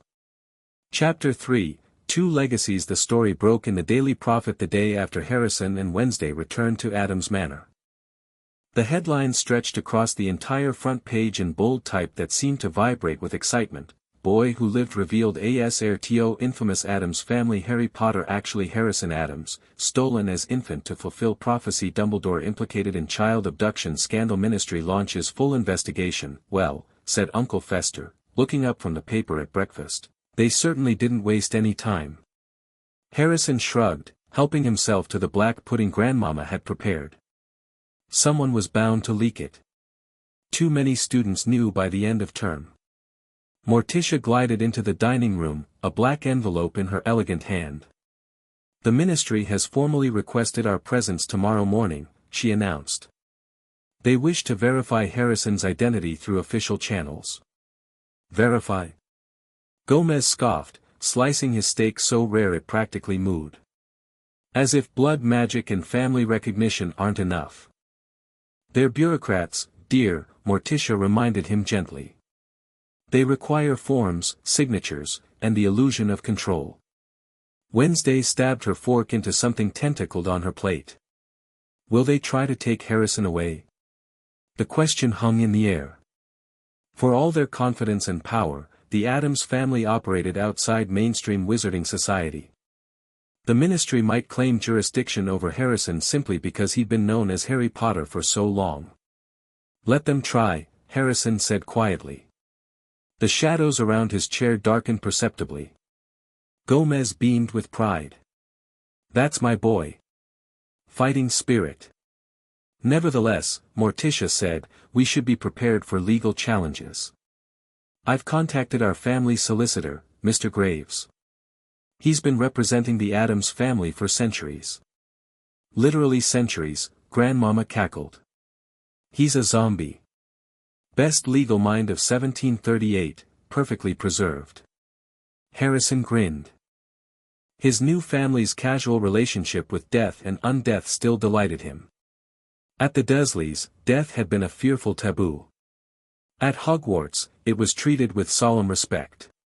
But the Addamses saw it as simply another state of being, neither better nor worse than life, just different, and often more interesting. What about my friends? Harrison asked. The Prophet will be hounding them for statements. Already handled, Wednesday said. I sent protection packages to Hermione, Ron, and Ginny this morning. Protection packages? Family specialty, Gomez explained proudly. Enchanted envelopes that create a privacy ward when opened. Anyone trying to eavesdrop or force information about you will find themselves temporarily transformed into a toad. Or permanently, Wednesday added with a small smile. Depending on how persistent they are. Harrison laughed. Having a family that solved problems proactively, even if their solutions tended toward the macabre, was still a novel experience. After breakfast, the family gathered in the conservatory where Morticia tended her carnivorous plants. Among the snapping Venus flytraps and quietly moaning strangler vines sat a particularly elegant plant with glossy black leaves and bloodred flowers. The Sanguinium Revelios, Morticia explained, stroking a petal that seemed to purr under her touch. It blooms only when fed the blood of true family members. We'll use it tomorrow to demonstrate your lineage conclusively. Will it work even with the blood adoption the Potters performed? Harrison asked. That's the beauty of this particular species, Morticia said. It detects ancestral blood signatures, not surface markers. The Potters changed your appearance and some magical affinities, but they couldn't alter your fundamental essence. Your core magical signature, Wednesday clarified. The part that responds to family magic and recognizes ancestral connections. Harrison nodded, understanding. Over the past year, he'd learned that wizarding magic and Addams magic approached problems differently. Wizards tended to overpower obstacles with direct force. The Addams way involved finding natural connections and working with them, even when those connections involved death, darkness, or decay. And if the ministry still refuses to acknowledge me as an Addams, he asked. Gomez clapped him on the shoulder. Then we do what Addamses have done for centuries when faced with bureaucratic obstinance, my boy. Bribery? Harrison suggested. Intimidation, offered Wednesday. Releasing a plague of flesh-eating scarabs? Grandmama cackled. No, Gomez waved these suggestions away, though his expression suggested he found them perfectly reasonable alternatives. We go to the press. The court of public opinion. Already the letters are pouring in, he gestured to Lurch, who entered carrying a massive sack of mail that emanated occasional sparks and hisses. People demanding answers, Gomez continued enthusiastically. The wizarding world wants to know how their precious boy who lived was stolen from his rightful family. They want justice. Drama. Possibly retribution involving hot pokers. Your father gets carried away, Morticia told Harrison with fond indulgence. But he's right about public sentiment. The ministry won't risk antagonizing the masses, particularly when those masses are carrying torches and pitchforks. Harrison picked up the Daily Prophet again, studying his own picture on the front page. It showed him at the end of term, his transformation to his true Addams appearance nearly complete, pale skin, sharper features, eyes that seemed to shift between emerald green and bottomless black depending on the lighting. Beside it was an old photograph of Harry Potter from his first year, small, skinny, with the lightning scar prominent on his forehead. The contrast was striking, though certain fundamental features remained: the shape of his mouth, the determination in his eyes. The article itself was surprisingly factual, considering Rita Skeeter's byline. It outlined the abduction, the modified blood adoption ritual performed by the Potters, and Dumbledore's role in orchestrating it all. What it didn't explain was why Harrison had been targeted specifically, why such elaborate measures had been taken to hide his true identity. The prophecy remained secret, known only to the Addams family, Dumbledore, and Harrison's closest friends. And that was how Harrison preferred it. The moment the wizarding world learned of the prophecy linking him to Voldemort, he'd lose what little freedom he'd gained. "We should prepare for tomorrow," Morticia suggested, bringing Harrison back to the present. "The Ministry will undoubtedly have their own tests. We should ensure you're familiar with all aspects of your heritage." And so Harrison spent the day in the family crypt with Wednesday and Grandmama, reviewing the Addams family tree, which occasionally rearranged its branches when no one was looking, and practicing the formal invocations to ancestors that might be required to prove his lineage. "Great-Aunt Desdemona was particularly fond of you as a baby," Grandmama told him as they stood before a marble tomb adorned with artful depictions of various torture devices. "Used to let you play with her collection of shrunken heads. You'd giggle for hours." Harrison placed his hand on the cold stone and felt a warm pulse in response. Family magic recognizing family magic. "I wish I could remember." "Memory can be restored," Wednesday said matter-of-factly. "There are rituals. Dangerous rituals," Grandmama cautioned. "Breaking memory charms isn't like cracking an egg, it's more like cracking a skull. Messy. Unpredictable. Let's focus on the Ministry first," Harrison decided. "One battle at a time." The atrium of the Ministry of Magic buzzed with activity the following morning when the Addams family arrived via the visitors' entrance.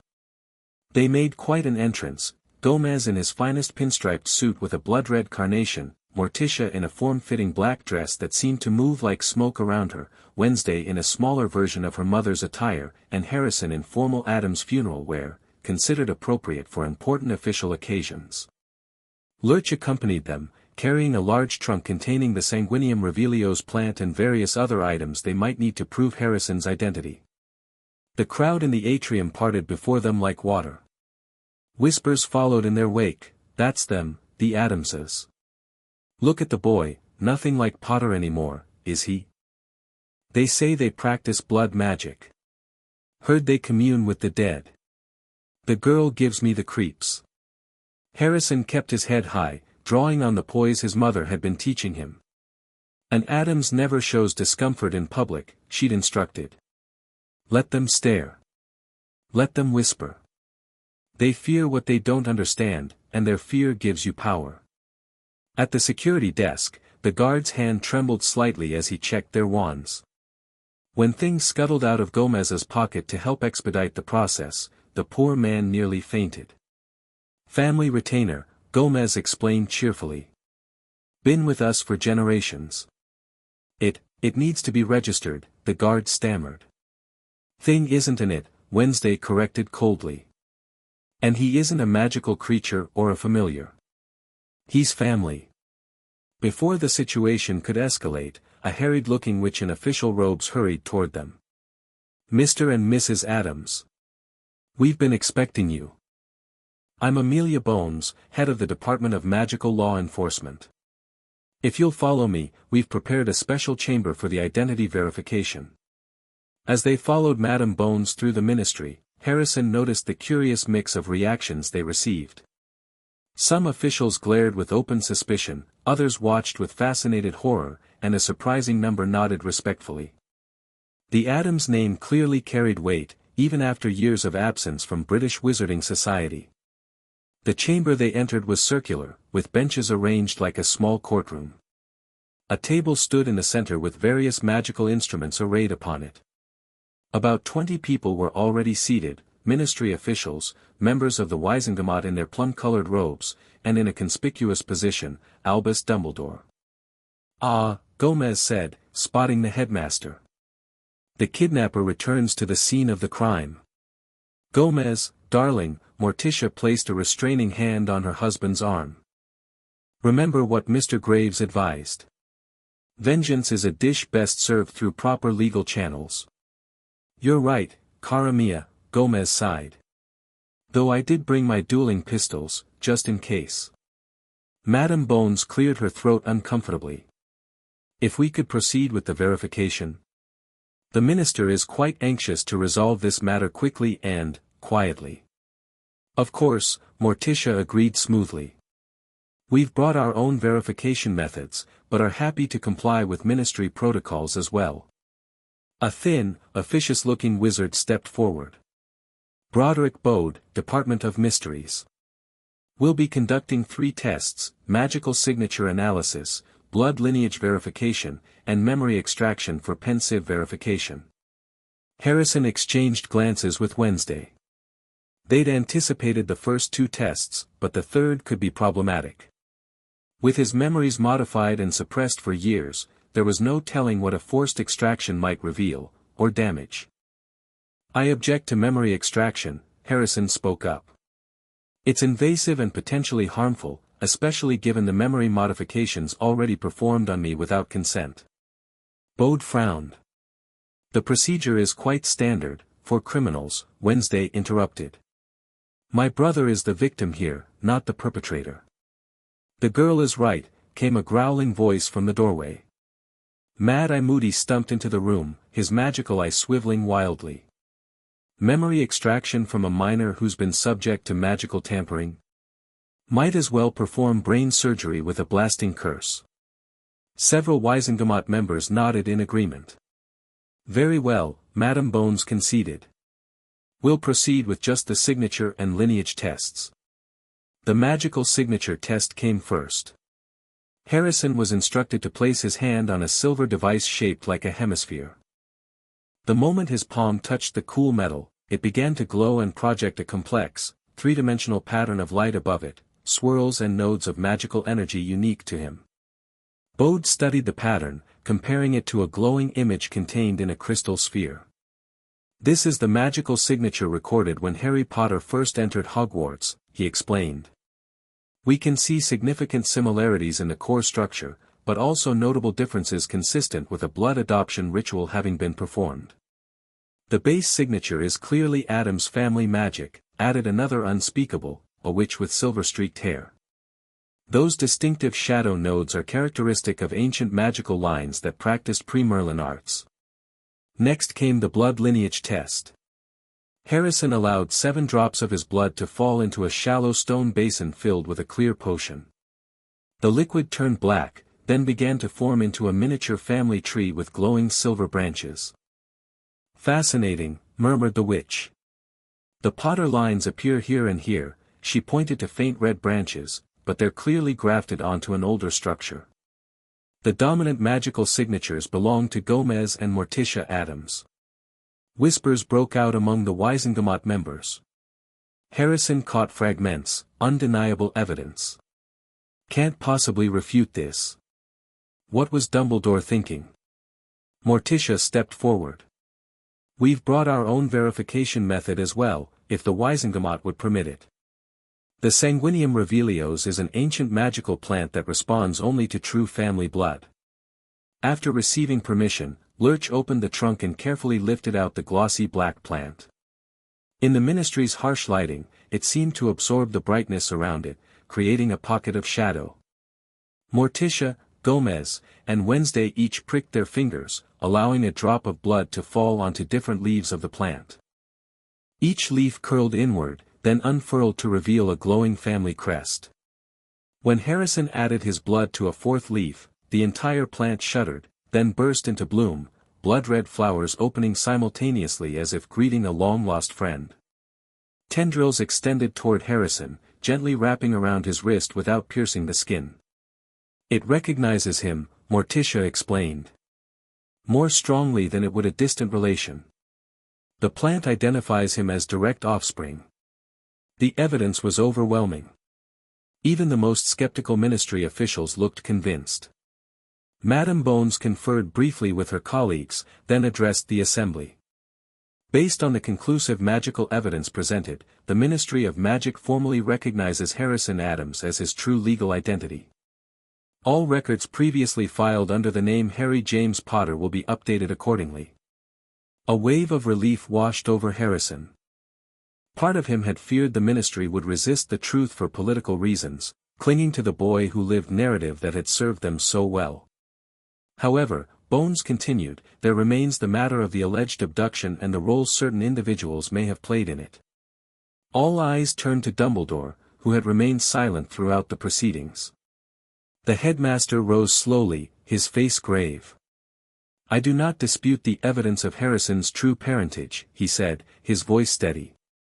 Nor do I deny my role in removing him from the Addams family and placing him with the Potters, and later with Lily's sister. Gasps and murmurs filled the chamber. Few had expected such a frank admission. What I ask is that my actions be understood in context. We were at war. Prophecies had been made. Decisions were taken to protect not just one child, but potentially the entire wizarding world. Prophecies? Madame Bones questioned sharply. What prophecies? Dumbledore hesitated, glancing at Harrison. I believe that's my story to tell, Harrison said, stepping forward. Or not tell, as I choose. The boy is right, Moody growled. Prophecies are Department of Mysteries business, not public record. If young Addams doesn't want it broadcast, that's his right. Dumbledore inclined his head in acceptance. Then I will simply say that I believe my actions were necessary for the greater good. I regret the pain caused to the Addams family, but I cannot honestly say I would have chosen differently, given the information I had at the time. Gomez surged to his feet. You admit to kidnapping our son and show no remorse. Where I come from, that's grounds for a duel to the death. His hand moved toward his inner pocket. Gomez, Morticia's voice was soft but carried unmistakable authority. Not here. Not now. Harrison placed a hand on his father's arm. We've won the important battle today, he said quietly. I'm legally recognized as your son. The rest can wait. Gomez subsided reluctantly. You're right, my boy. Strategic thinking. Very Addams of you. Madame Bones cleared her throat. The matter of potential criminal charges against Albus Dumbledore and any other involved parties will be investigated separately. For today, this hearing is concluded. As they prepared to leave, Dumbledore approached the Addams family. Though several ministry officials moved as if to intercept him, the headmaster waved them away. I wish to speak privately with the Addams family, he said firmly. I believe I owe them that much. After a moment's hesitation, Madame Bones nodded and directed them to a small side chamber. Once inside with the door closed, Dumbledore's composed facade cracked slightly, revealing genuine weariness. I won't insult your intelligence with false apologies, he said directly. But there are things you should know, all of you, about why I acted as I did. We know about the prophecy, Wednesday said flatly. We recovered a copy from the Department of Mysteries years ago. Dumbledore's eyebrows rose. That should have been impossible. Gomez grinned. Thing is remarkably adept at accessing supposedly secure locations. One of his many talents. I see. Dumbledore stroked his beard thoughtfully. Then you know it spoke of a child born of ancient darkness yet walking in light, who would have the power to defeat Voldemort. What we don't understand, Morticia said, is why you interpreted that to mean our son needed to be stolen rather than, for instance, forming an alliance with our family. The Addamses have never aligned with dark wizards, Harrison added. Our magic may be ancient and partly based in what others call dark arts, but we've never supported those who seek dominion over others. Dumbledore sighed heavily. In wartime, nuance is often the first casualty. The Order of the Phoenix was losing. Voldemort's forces were infiltrating every level of society. I became rigid in my thinking. Light versus dark. Us versus them. And we were categorized as them, Wednesday concluded. Yes. Dumbledore met her gaze unflinchingly. Your family's reputation, your different magical practices, your independence from ministry oversight, all marked you as unpredictable variables in a war that demanded certainty. So rather than risk approaching us openly, Morticia said, you chose to take our child and reshape him according to your vision. The prophecy said, stolen from darkness to serve the light, Dumbledore reminded them. I believed I was fulfilling its requirements. Prophecies have power, as I'm sure you know. Fighting against their current is dangerous. Did it not occur to you, Harrison asked quietly, that by kidnapping me to fulfill that line of the prophecy, you might have been the one to set the whole thing in motion? That perhaps if you'd chosen differently, the prophecy might have manifested differently? Dumbledore looked stricken. I cannot say it never occurred to me. But by the time such doubts arose, the deed was done. You were established as Harry Potter, the boy who lived. The wizarding world had its symbol of hope. And now? Gomez demanded. Now that the truth is known. Now we must adapt, Dumbledore said simply. All of us. The prophecy remains in effect, regardless of Harrison's name or upbringing. Voldemort will return, indeed, his diary from last year suggests he's already finding ways to cheat death. Horcruxes, Wednesday said, surprising the headmaster again. We recognized the magical signature immediately. Crude but effective soul magic. Dumbledore's eyes widened. You know about, we're Addamses, Morticia interrupted smoothly. Our family grimoires contain magical knowledge dating back to the Babylonian necromancers. Soul magic is an area of particular expertise. For the first time, Dumbledore seemed to truly register the potential value of having the Addams family as allies rather than outsiders. Then perhaps we have an opportunity to correct my past mistake. To work together against a common enemy. Harrison exchanged glances with his parents and sister. We'll consider it, he said carefully. But understand this, I won't be your weapon or your symbol. I'm Harrison Addams first, the boy who lived second. Any collaboration happens on equal terms. Of course, Dumbledore agreed readily. I believe I've learned the folly of attempting to control forces beyond my understanding. As they left the ministry after finalizing the paperwork for Harrison's legal identity change, reporters swarmed around them. Rita Skeeter pushed to the front, her acid green quill hovering eagerly. Mr. Addams. How does it feel to discover your entire life has been a lie? Do you resent the Potters for stealing you? Are you planning to sue Dumbledore? Will you still fight you-know-who if he returns, or does your family have different allegiances? Before Harrison could respond, Wednesday fixed the reporter with her coldest stare. My brother has been legally recognized as Harrison Addams. The family is pleased to have him home after 11 years of searching.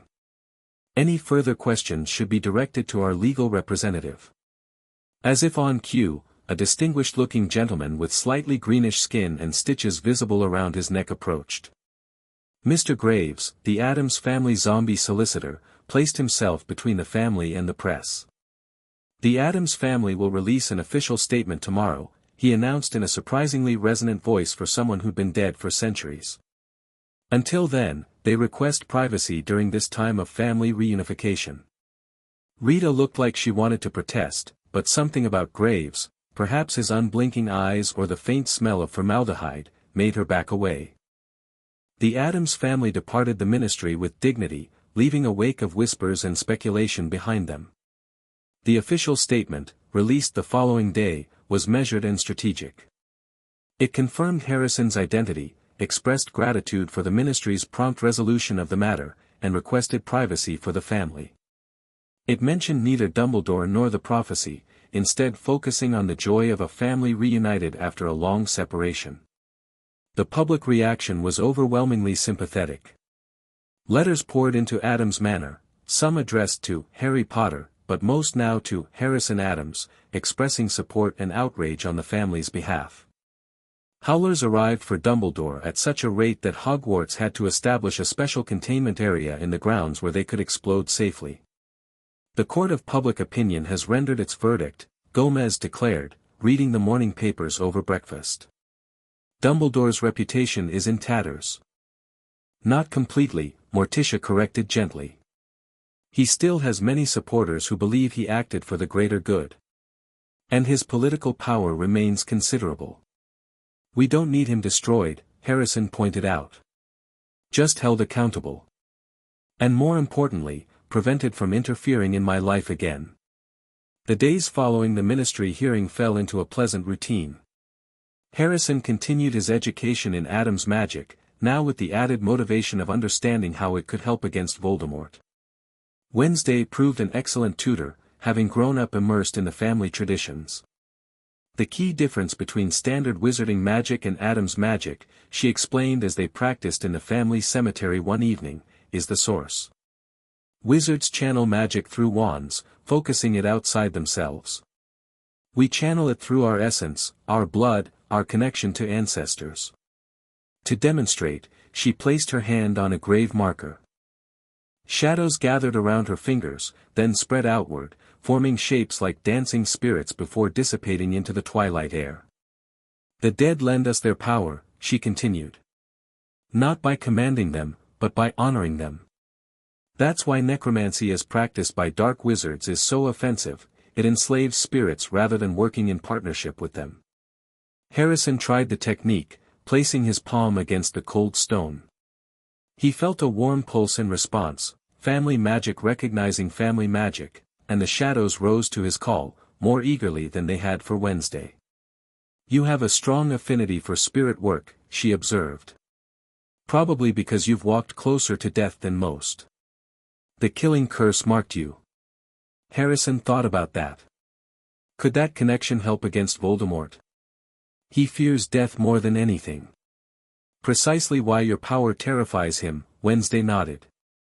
You embrace what he flees from. In magical theory, that creates a natural opposition, like fire and water, earth and air. Their practice was interrupted by Uncle Fester, who came bounding across the cemetery with unusual excitement. News, he exclaimed. Big news. Turn on the wireless. They hurried back to the house, where the family was already gathered around the antique wizarding wireless set. The announcer's voice crackled with urgency. Repeat, Sirius Black has escaped from Azkaban. The notorious mass murderer, imprisoned for the betrayal of James and Lily Potter to you-know-who and the subsequent murder of Peter Pettigrew and 12 Muggles, somehow managed to breach Azkaban's supposedly impenetrable security. The Ministry urges extreme caution. Sirius Black. Harrison frowned. He betrayed the Potters. That's the official story, Gomez said, his expression unusually serious. Though our sources in the DMLE always found it suspicious that he never received a trial. He was your godfather, Morticia added. James Potter named him as such after they took you. Harrison's mind raced. If he betrayed the Potters to Voldemort, why would they make him my godfather? Precisely, Wednesday nodded approvingly at her brother's logic. The timeline doesn't make sense. Unless he was a spy all along, Uncle Fester suggested. Deep cover. Very cloak and dagger. Or he was framed, Harrison said quietly.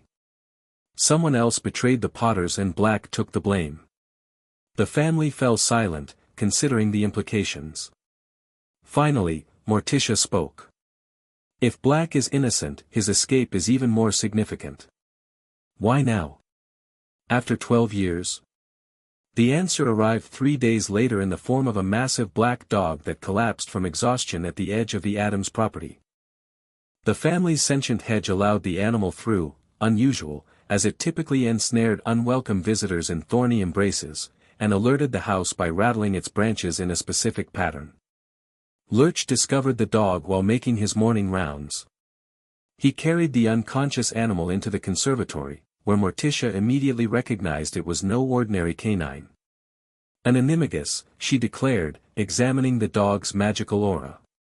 And severely malnourished. "Grandmama, your restorative potion, please." They administered the potion, and minutes later, the dog transformed into a gaunt, haggard man with matted black hair and hollow eyes. Sirius Black. "Harry," he croaked, reaching toward Harrison before losing consciousness again. They moved him to a guest bedroom, albeit one with certain security measures, as befitted an escaped prisoner who might or might not be a mass murderer. When he awoke hours later, he found Harrison sitting beside his bed, with Wednesday standing guard at the door. "Harry," Sirius said weakly, then shook his head. "No, not Harry anymore, is it? The papers call you Harrison now. Harrison Addams." "You've been following the news," Harrison observed. "When I could steal a profit," Sirius confirmed. "In Azkaban, there was an inspection. Minister brought a paper. Your picture, but so changed. The story about the Addamses claiming you.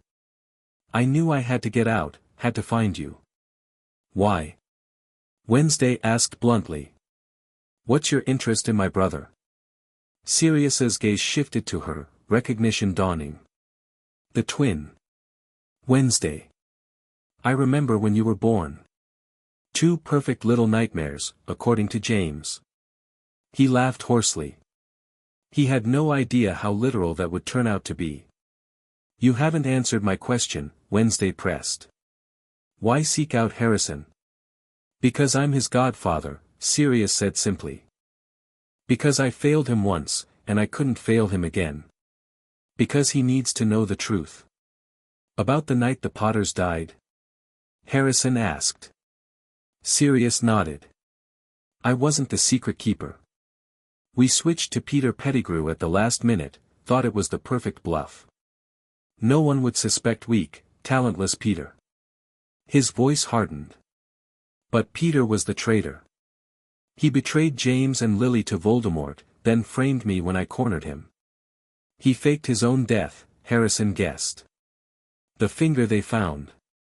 Cut it off himself before blasting the street apart and escaping as a rat, his animagus form," Sirius confirmed. "Killed all those muggles in the process. I was arrested laughing like a madman because of the sheer horror of it. My best friend dead, his son taken, and the real traitor escaped while I took the blame." The story rang true. Harrison could feel the conviction behind Sirius's words, the raw pain still fresh after 12 years.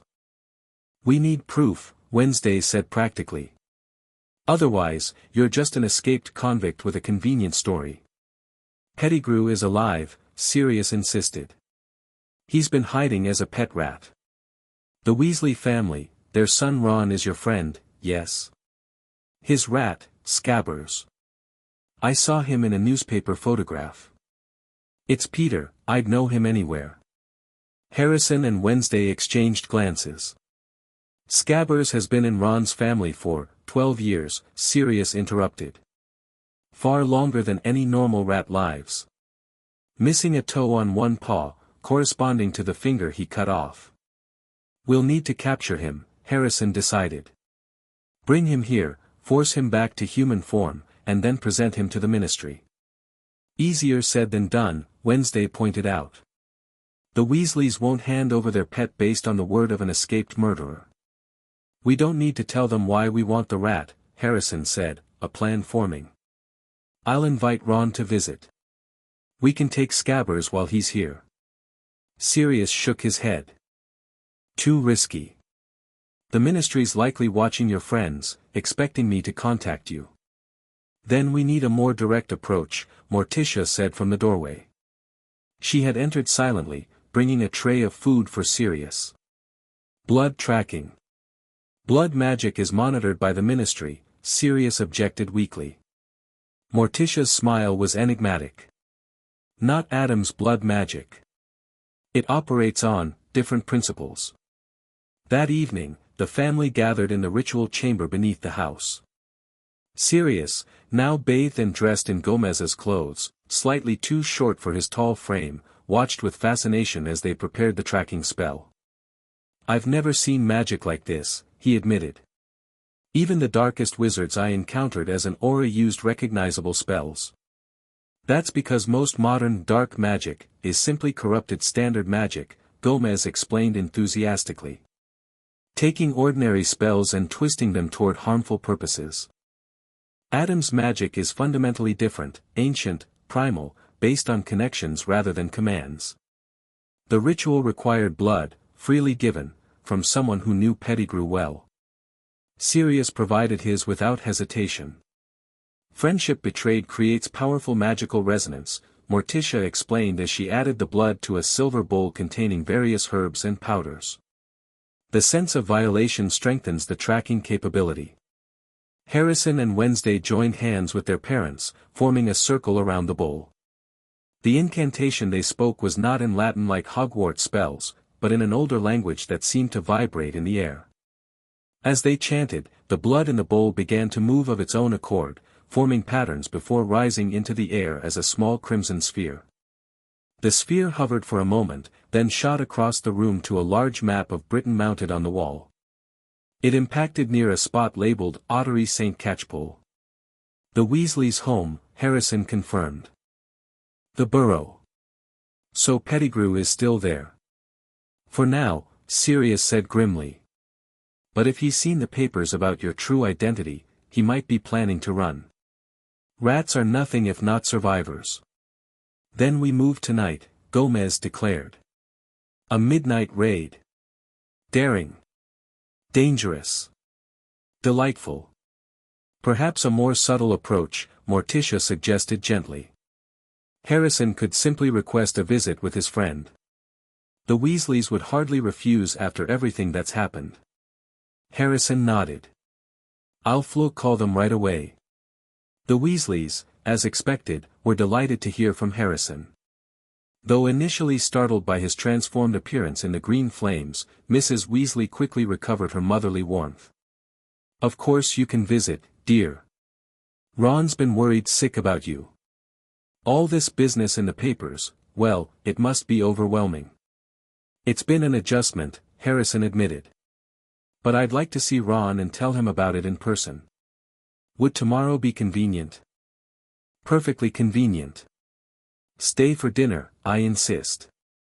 And your sister is welcome too, of course. Harrison smiled. Thank you, Mrs. Weasley. We'll arrive around noon, if that works. With the plan set, they turned to preparing for Pettigrew's capture. If the rat had survived 12 years undetected, he wouldn't be easy to catch. He'll recognize me instantly, Sirius warned. And he's surprisingly quick in both human and rat form. He won't expect Addams' magic, Wednesday pointed out. We have specialized containment methods for vermin that standard wizarding spells can't counter. She demonstrated by conjuring shadows that formed a small, mobile cage. The darkness seemed solid yet fluid, capable of reshaping itself to prevent escape. Shadow binding, she explained. The shadow becomes a physical force, responding to the caster's will. Particularly effective against animagi, as it constrains both the animal and human forms simultaneously.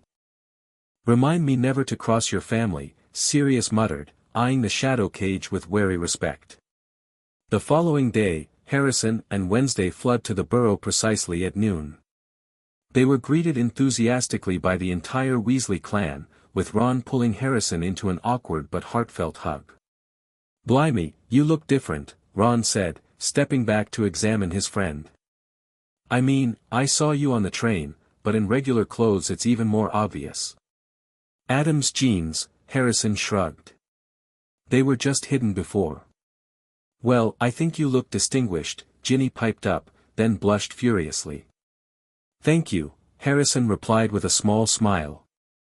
He discovered that his new appearance, and perhaps the confidence that came with knowing his true identity, had a rather different effect on girls than his previous Harry Potter persona. Mrs. Weasley fussed over both twins, insisting they looked underfed despite the Addamses' naturally slender builds. She led them to the kitchen, where lunch was waiting. Such a shock, that news about Sirius Black, Mr. Weasley said as they ate. The Ministry's in an uproar. They've even stationed Dementors around Hogwarts for the coming term. Dementors? Wednesday perked up with interest. The soul feeders from Azkaban? Nasty creatures, Mr. Weasley nodded. But effective prison guards, I suppose. The theory is Black escaped to find Harrison, to finish what you-know-who started. Harrison kept his expression neutral. Is there any evidence for that theory?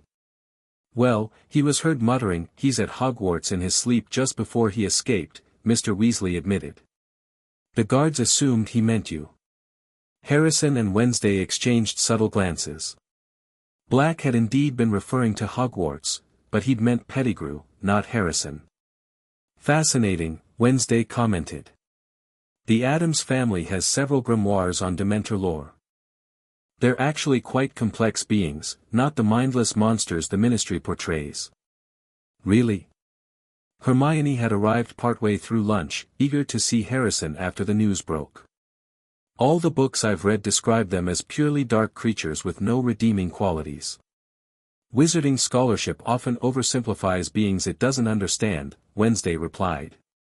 Dementors evolved as psychic scavengers, feeding on emotional energy that would otherwise dissipate unused. They only became dangerous when wizards started concentrating them artificially around negative emotions. While this academic discussion continued, Harrison casually scanned the room for signs of scabbers. He spotted the rat dozing in a patch of sunlight on the windowsill. "Your rat looks comfortable," he commented to Ron. "Yeah, Scabbers mostly just sleeps these days. Getting old, I reckon." Ron shrugged. "Percy had him for years before me. Bit useless as pets go, but he's easy to care for." "May I?" Harrison asked, standing and moving toward the rat. Ron looked slightly surprised but nodded. "Sure. Though he doesn't do tricks or anything." As Harrison approached, Scabbers suddenly woke, his beady eyes fixing on the boy. The rat froze for an instant, then bolted with surprising speed. "Scabbers!"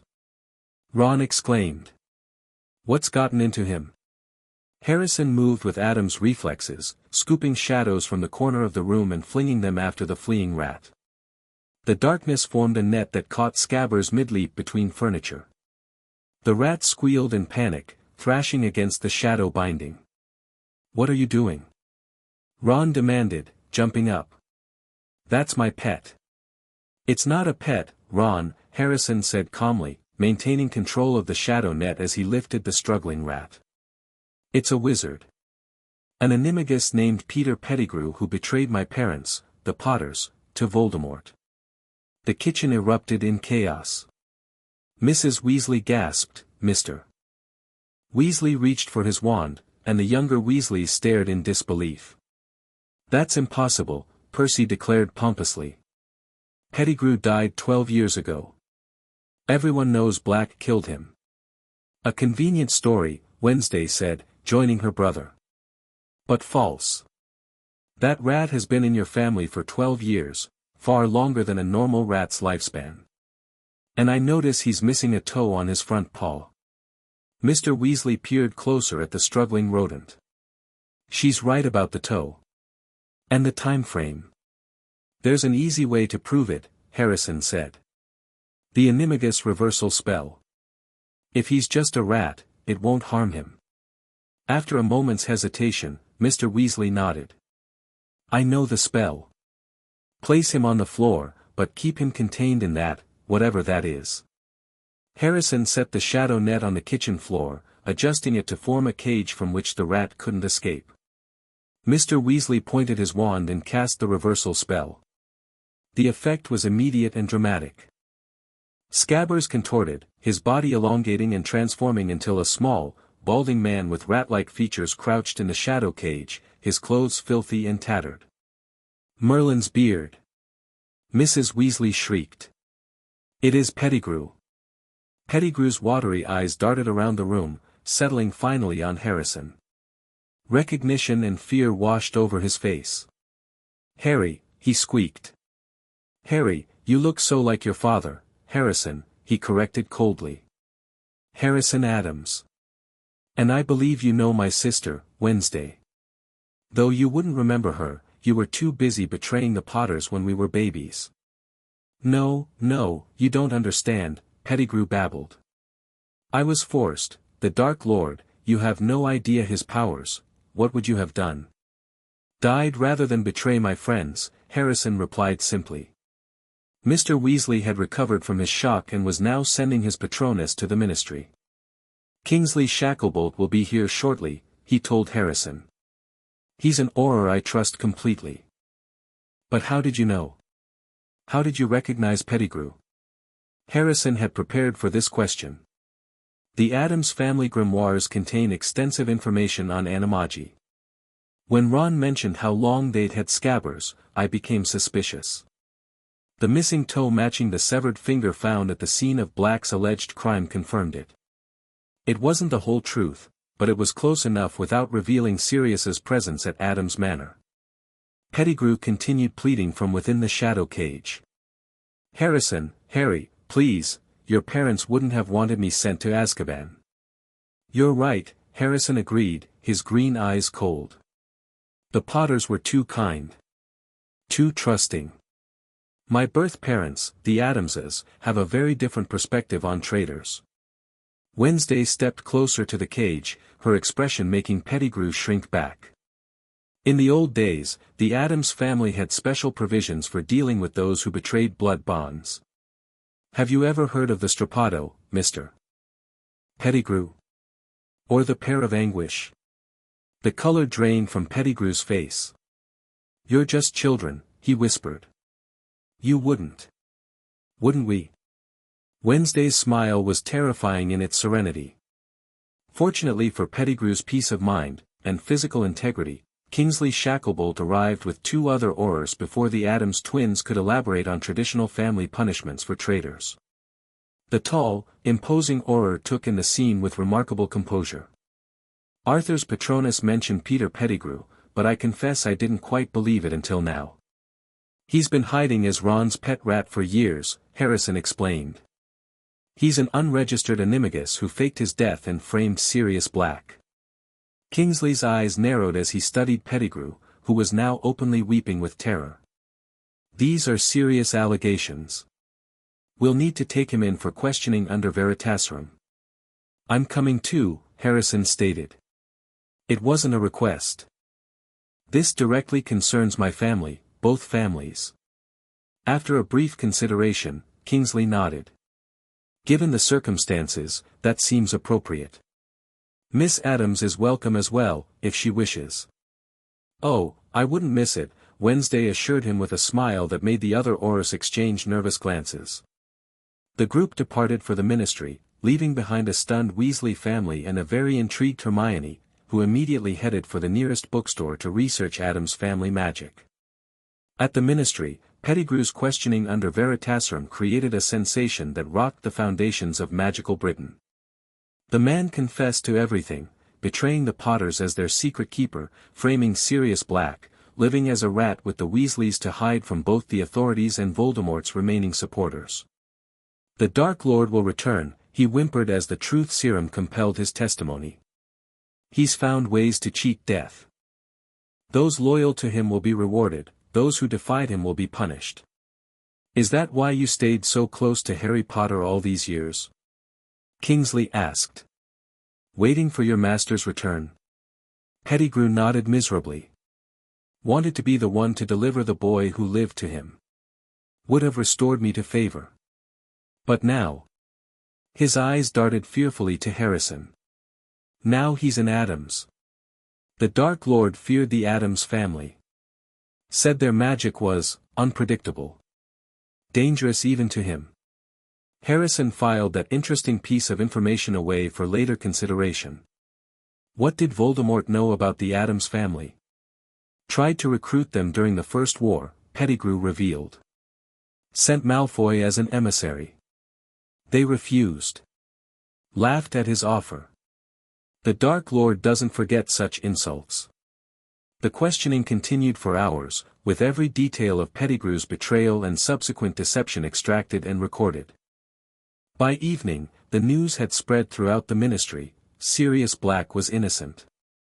Peter Pettigrew was alive and the real traitor. The entire narrative of that Halloween night in 1981 needed to be rewritten. Minister Fudge, clearly disturbed by these developments that threatened to destabilize his administration, tried to control the damage. "We will of course issue a full pardon for Sirius Black," he announced to the assembled Wisengamot members who had been hastily convened. "The ministry regrets this miscarriage of justice and will make appropriate reparations." 12 years in Azkaban for a crime he didn't commit, Harrison said loudly from his seat in the gallery. "What exactly constitutes appropriate reparations, Minister?" Fudge sputtered. "Well, yes, a most unfortunate situation. Financial compensation, certainly. Public apology. Reinstatement of his position, if he wishes. And the fact that he never received a trial?" Wednesday pressed, her cold voice carrying in the suddenly quiet chamber. That basic legal procedures were ignored in the rush to find a scapegoat. Several Wisengamot members shifted uncomfortably in their seats. Many of them had been in positions of authority when Black was imprisoned without trial. "An internal review will be conducted," Fudge promised weakly, "to ensure such irregularities never happen again." "See that it is," Harrison said with a gravity beyond his 13 years. "My godfather deserves justice. As do the Potters, whose real betrayer remained free for 12 years while an innocent man suffered." As they left the ministry that evening, reporters again swarmed around them. This time, Harrison chose to speak. "Sirius Black is innocent," he stated clearly for the assembled journalists. "The real traitor, Peter Pettigrew, has been captured and has confessed under veritaserum. I call on the ministry to issue an immediate and unconditional pardon for my godfather, along with substantial compensation for his wrongful imprisonment." "Your godfather?" Rita Skeeter pounced on the term. "You still consider Black your godfather, even though you're now Harrison Addams, not Harry Potter?" Harrison met her gaze steadily. "James and Lily Potter may not have been my birth parents, but they died protecting me. I honor their sacrifice and the connections they forged, including naming Sirius Black as my godfather." A remarkably mature perspective, Rita noted, her quick quotes quill scratching rapidly. "So you're embracing both identities? Both legacies?"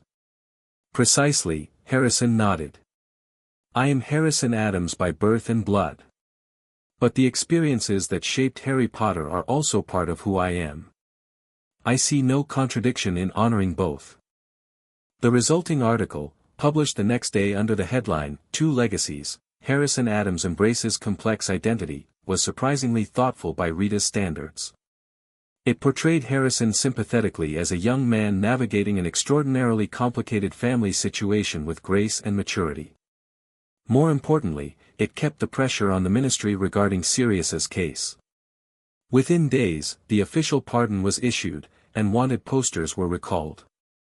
Sirius was free to emerge from hiding, which he did by appearing at Addams Manor's front gate, still in his animagus form but now wearing a jaunty bow tie conjured for the occasion. "Welcome back to the land of the living," Gomez greeted him expansively. "Though I must say, death becomes you. Those years in Azkaban have given you a wonderfully cadaverous appearance." Sirius laughed, a sound that still held traces of his barking animagus form. "Trust in Addams to find the silver lining in prison malnutrition."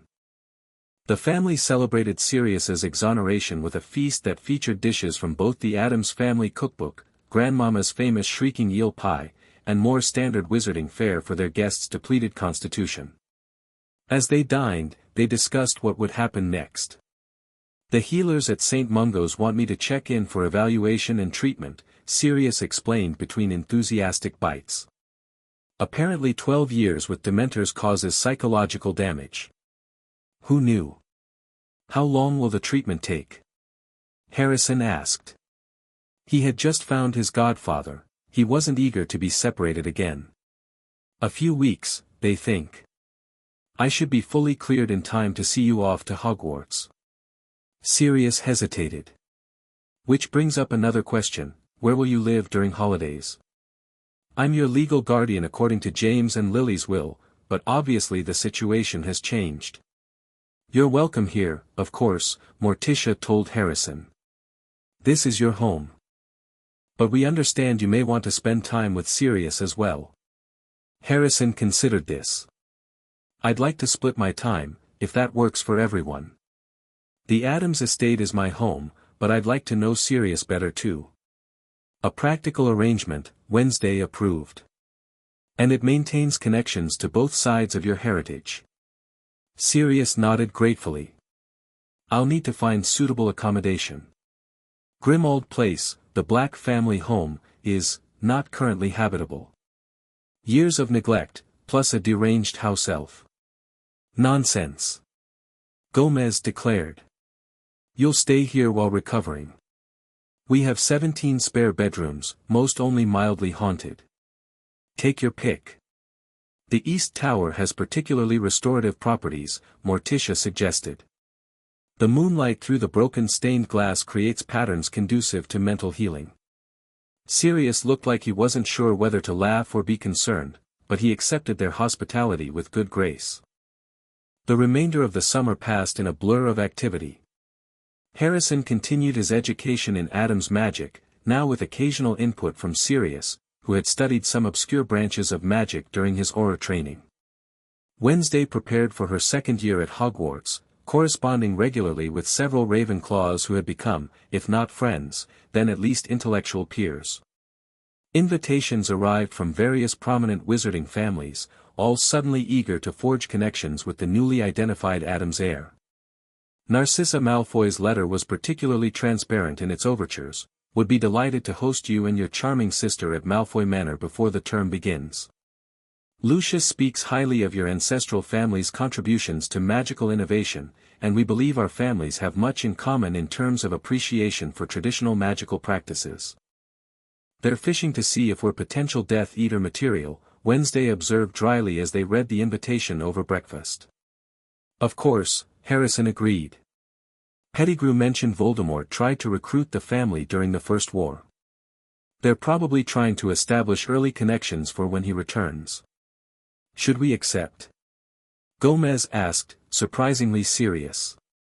Strategically, knowing their plans could be valuable. Morticia considered this. There's merit in understanding one's potential adversaries. But the Malfoys might interpret acceptance as interest in their political positions. We should go, Harrison decided. But make our own position unmistakably clear. The Addams family stands apart from this conflict, neither with Voldemort nor as Dumbledore's tools. Neutral but formidable, Wednesday nodded. A stance that demands respect from both sides. The visit to Malfoy Manor the following week was a masterclass in political maneuvering. Lucius and Narcissa received them with elaborate courtesy, though their smiles never reached their eyes. Draco, caught between his training in pureblood superiority and his growing awareness of the Addams family's power, maintained a carefully polite demeanor.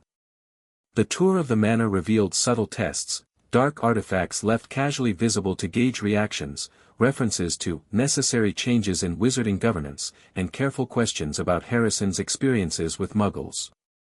Harrison and Wednesday navigated these probes with Addams' grace, neither condemning nor endorsing, offering responses that could be interpreted according to the listener's predispositions. The critical moment came over tea in the conservatory, when Lucius finally broached the subject directly. I understand your family has historically maintained independence from wizarding politics, he said smoothly. A commendable position, in many ways. But times are changing. Forces are gathering. Neutrality may not remain an option indefinitely. The Addams family has survived 17 wizarding wars, Mr. Malfoy, Harrison replied calmly.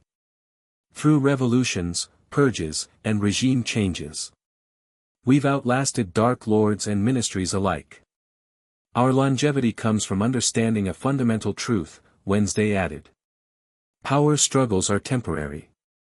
Family is eternal. A perspective I appreciate, Lucius nodded. Family is indeed paramount. Which is why one must consider which allegiances best protect one's family interests. The most direct threats to our family historically, Morticia said with her subtle smile, have come from those who sought to control us, not those who left us to our own devices. Lucius's eyes narrowed slightly at the implicit warning. Surely no one would presume to control the Addams family. Merely to align with your considerable talents. Alignment requires shared goals, Mr. Malfoy, Harrison pointed out. And from what I understand of Voldemort's ambitions, there's little alignment to be found. The name hung in the air like a thunderclap. Narcissa flinched visibly, while Lucius's knuckles whitened around his teacup. You speak the name so casually, he observed, voice tight. Fear of a name increases fear of the thing itself, Harrison shrugged. And Addamses have a different relationship with fear than most. We find it invigorating. Besides, Wednesday added with her most unsettling smile, why fear a wizard who couldn't even kill a baby? Hardly seems worthy of the title Dark Lord. The Malfoys' expressions were priceless, a mixture of outrage, fear, and reluctant respect. Lucius recovered first, his aristocratic mask sliding back into place. You have unique perspectives, indeed. I can see why certain individuals found your family intriguing. The offer of alliance remains open, should you reconsider the benefits. We appreciate the hospitality and the conversation, Morticia said, rising gracefully to signal the visit's end. Do give our regards to your associates when next you meet. The message was unmistakable, we know you're still connected to Death Eaters, and we're not interested in joining. As they departed Malfoy Manor, Harrison felt satisfied with how they'd handled the situation. They'd firmly established their independence without making unnecessary enemies. Whether that position would remain tenable as events unfolded remained to be seen. The day before their return to Hogwarts, Harrison received a letter that changed everything. It arrived not by owl but via a ministry courier, a sealed document bearing the insignia of the Department of Mysteries. Most unusual, Morticia observed as Harrison broke the seal. The unspeakables rarely communicate directly with private citizens. The letter was brief but momentous, Mr. Addams, recent events have prompted a review of certain sensitive materials within our department. We believe you should be made aware of the complete prophecy regarding yourself and the wizard known as Voldemort. Please present yourself at the Department of Mysteries tomorrow at 9 a.m. for a private viewing of the prophecy record. This matter is classified at the highest level. Respectfully, Saul Croker. Chief Unspeakable. Harrison passed the letter to his parents. The complete prophecy? I thought we already had that. We had a copy of what Dumbledore heard, Gomez corrected. But prophecies sometimes have multiple parts or addendums that activate under specific conditions. Like Harrison reclaiming his true identity, Wednesday suggested. That could have triggered additional prophetic content. The family decided that Harrison, Morticia, and Sirius, now recovered enough for limited outings, would visit the Department of Mysteries the following morning before proceeding to King's Cross. Wednesday would remain at the manor with Gomez to complete the final preparations for returning to school. The Department of Mysteries lived up to its name, a labyrinthine complex deep beneath the Ministry where the fundamental forces of magic were studied. Unspeakable Croker met them personally, a thin man with piercing eyes and a voice that seemed to echo slightly as if coming from multiple directions simultaneously. Thank you for coming promptly, he greeted them. This way, please. The Hall of Prophecy isn't generally open to visitors, but exceptions must be made in cases where individuals are directly named. He led them through a circular room with multiple identical doors, then down a long corridor lined with shelves containing thousands of small glass orbs. Each orb glowed with a soft inner light, some brighter than others, some pulsing gently like heartbeats. Every true prophecy ever recorded, Croker explained. Some dating back to the founding of the Ministry. Yours is here, here we are. He stopped before a shelf containing a glass orb that glowed more intensely than those surrounding it. A small label beneath it read, SPT to APWBD Dark Lord and Harrison Addams / Harry Potter. SPT is Sybil Trelawney, Croker explained. APWBD is Albus Dumbledore. The question mark indicates uncertainty in the prophecy's subject at the time of recording, unusual, but consistent with your, unusual circumstances. And the dual name? Sirius asked. The prophecy record updated itself when Mr. Addams's true identity was officially recognized by the ministry, Croker said. Quite unprecedented. Prophecies generally don't evolve. Harrison stepped forward. How do I hear it? Simply touch the orb. Only those named in a prophecy can retrieve it without suffering unfortunate consequences. With a deep breath, Harrison reached out and closed his fingers around the glass sphere.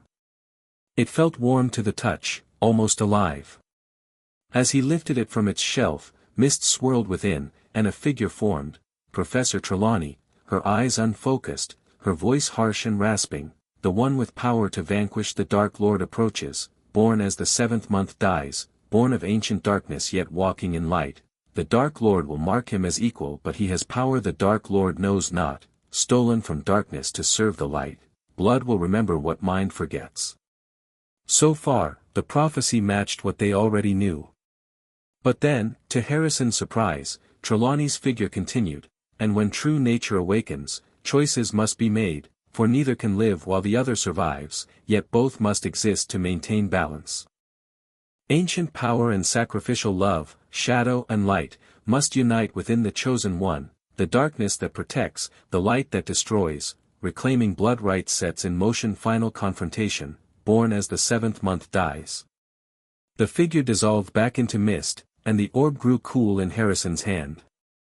The second part activated when your identity was confirmed, Croker explained. We detected the magical surge in this section. It appears the prophecy has expanded to accommodate your dual nature. Ancient power and sacrificial love, Morticia murmured. Addams' magic and Lily Potter's protection. The darkness that protects, the light that destroys, Sirius added. Turning expectations upside down. Harrison carefully replaced the orb on its shelf. It still says I have the power to vanquish Voldemort. That hasn't changed. But the method might have, Croker suggested. The original prophecy, as understood by Dumbledore, implied a straightforward confrontation between light and dark magic. This expanded version suggests something more, integrated. A synthesis, Harrison nodded, understanding. Not rejecting either aspect of my heritage, but combining them. Precisely why Dumbledore's approach was fundamentally flawed, Morticia said. By stealing you from us, by trying to suppress your Addams nature, he nearly prevented the very outcome the prophecy required. Ironic, Sirius commented dryly. All that manipulation might have backfired spectacularly if you hadn't discovered your true identity. As they left the Department of Mysteries, Harrison felt a strange sense of clarity. The expanded prophecy hadn't changed his destiny, he was still fated to confront Voldemort, but it had validated his intuitive approach to his dual heritage. He didn't need to choose between being Harrison Addams or Harry Potter, he needed to be both. Are you all right? Sirius asked as they made their way to the ministry atrium. That's a heavy burden for anyone, let alone a 13-year-old. Harrison smiled slightly. Actually, I feel better. Before, I was the boy who lived by accident, just a baby who survived because of his mother's sacrifice. Now I understand it was more complex. The Addams magic in my blood, combined with Lily's protection. I have agency in this.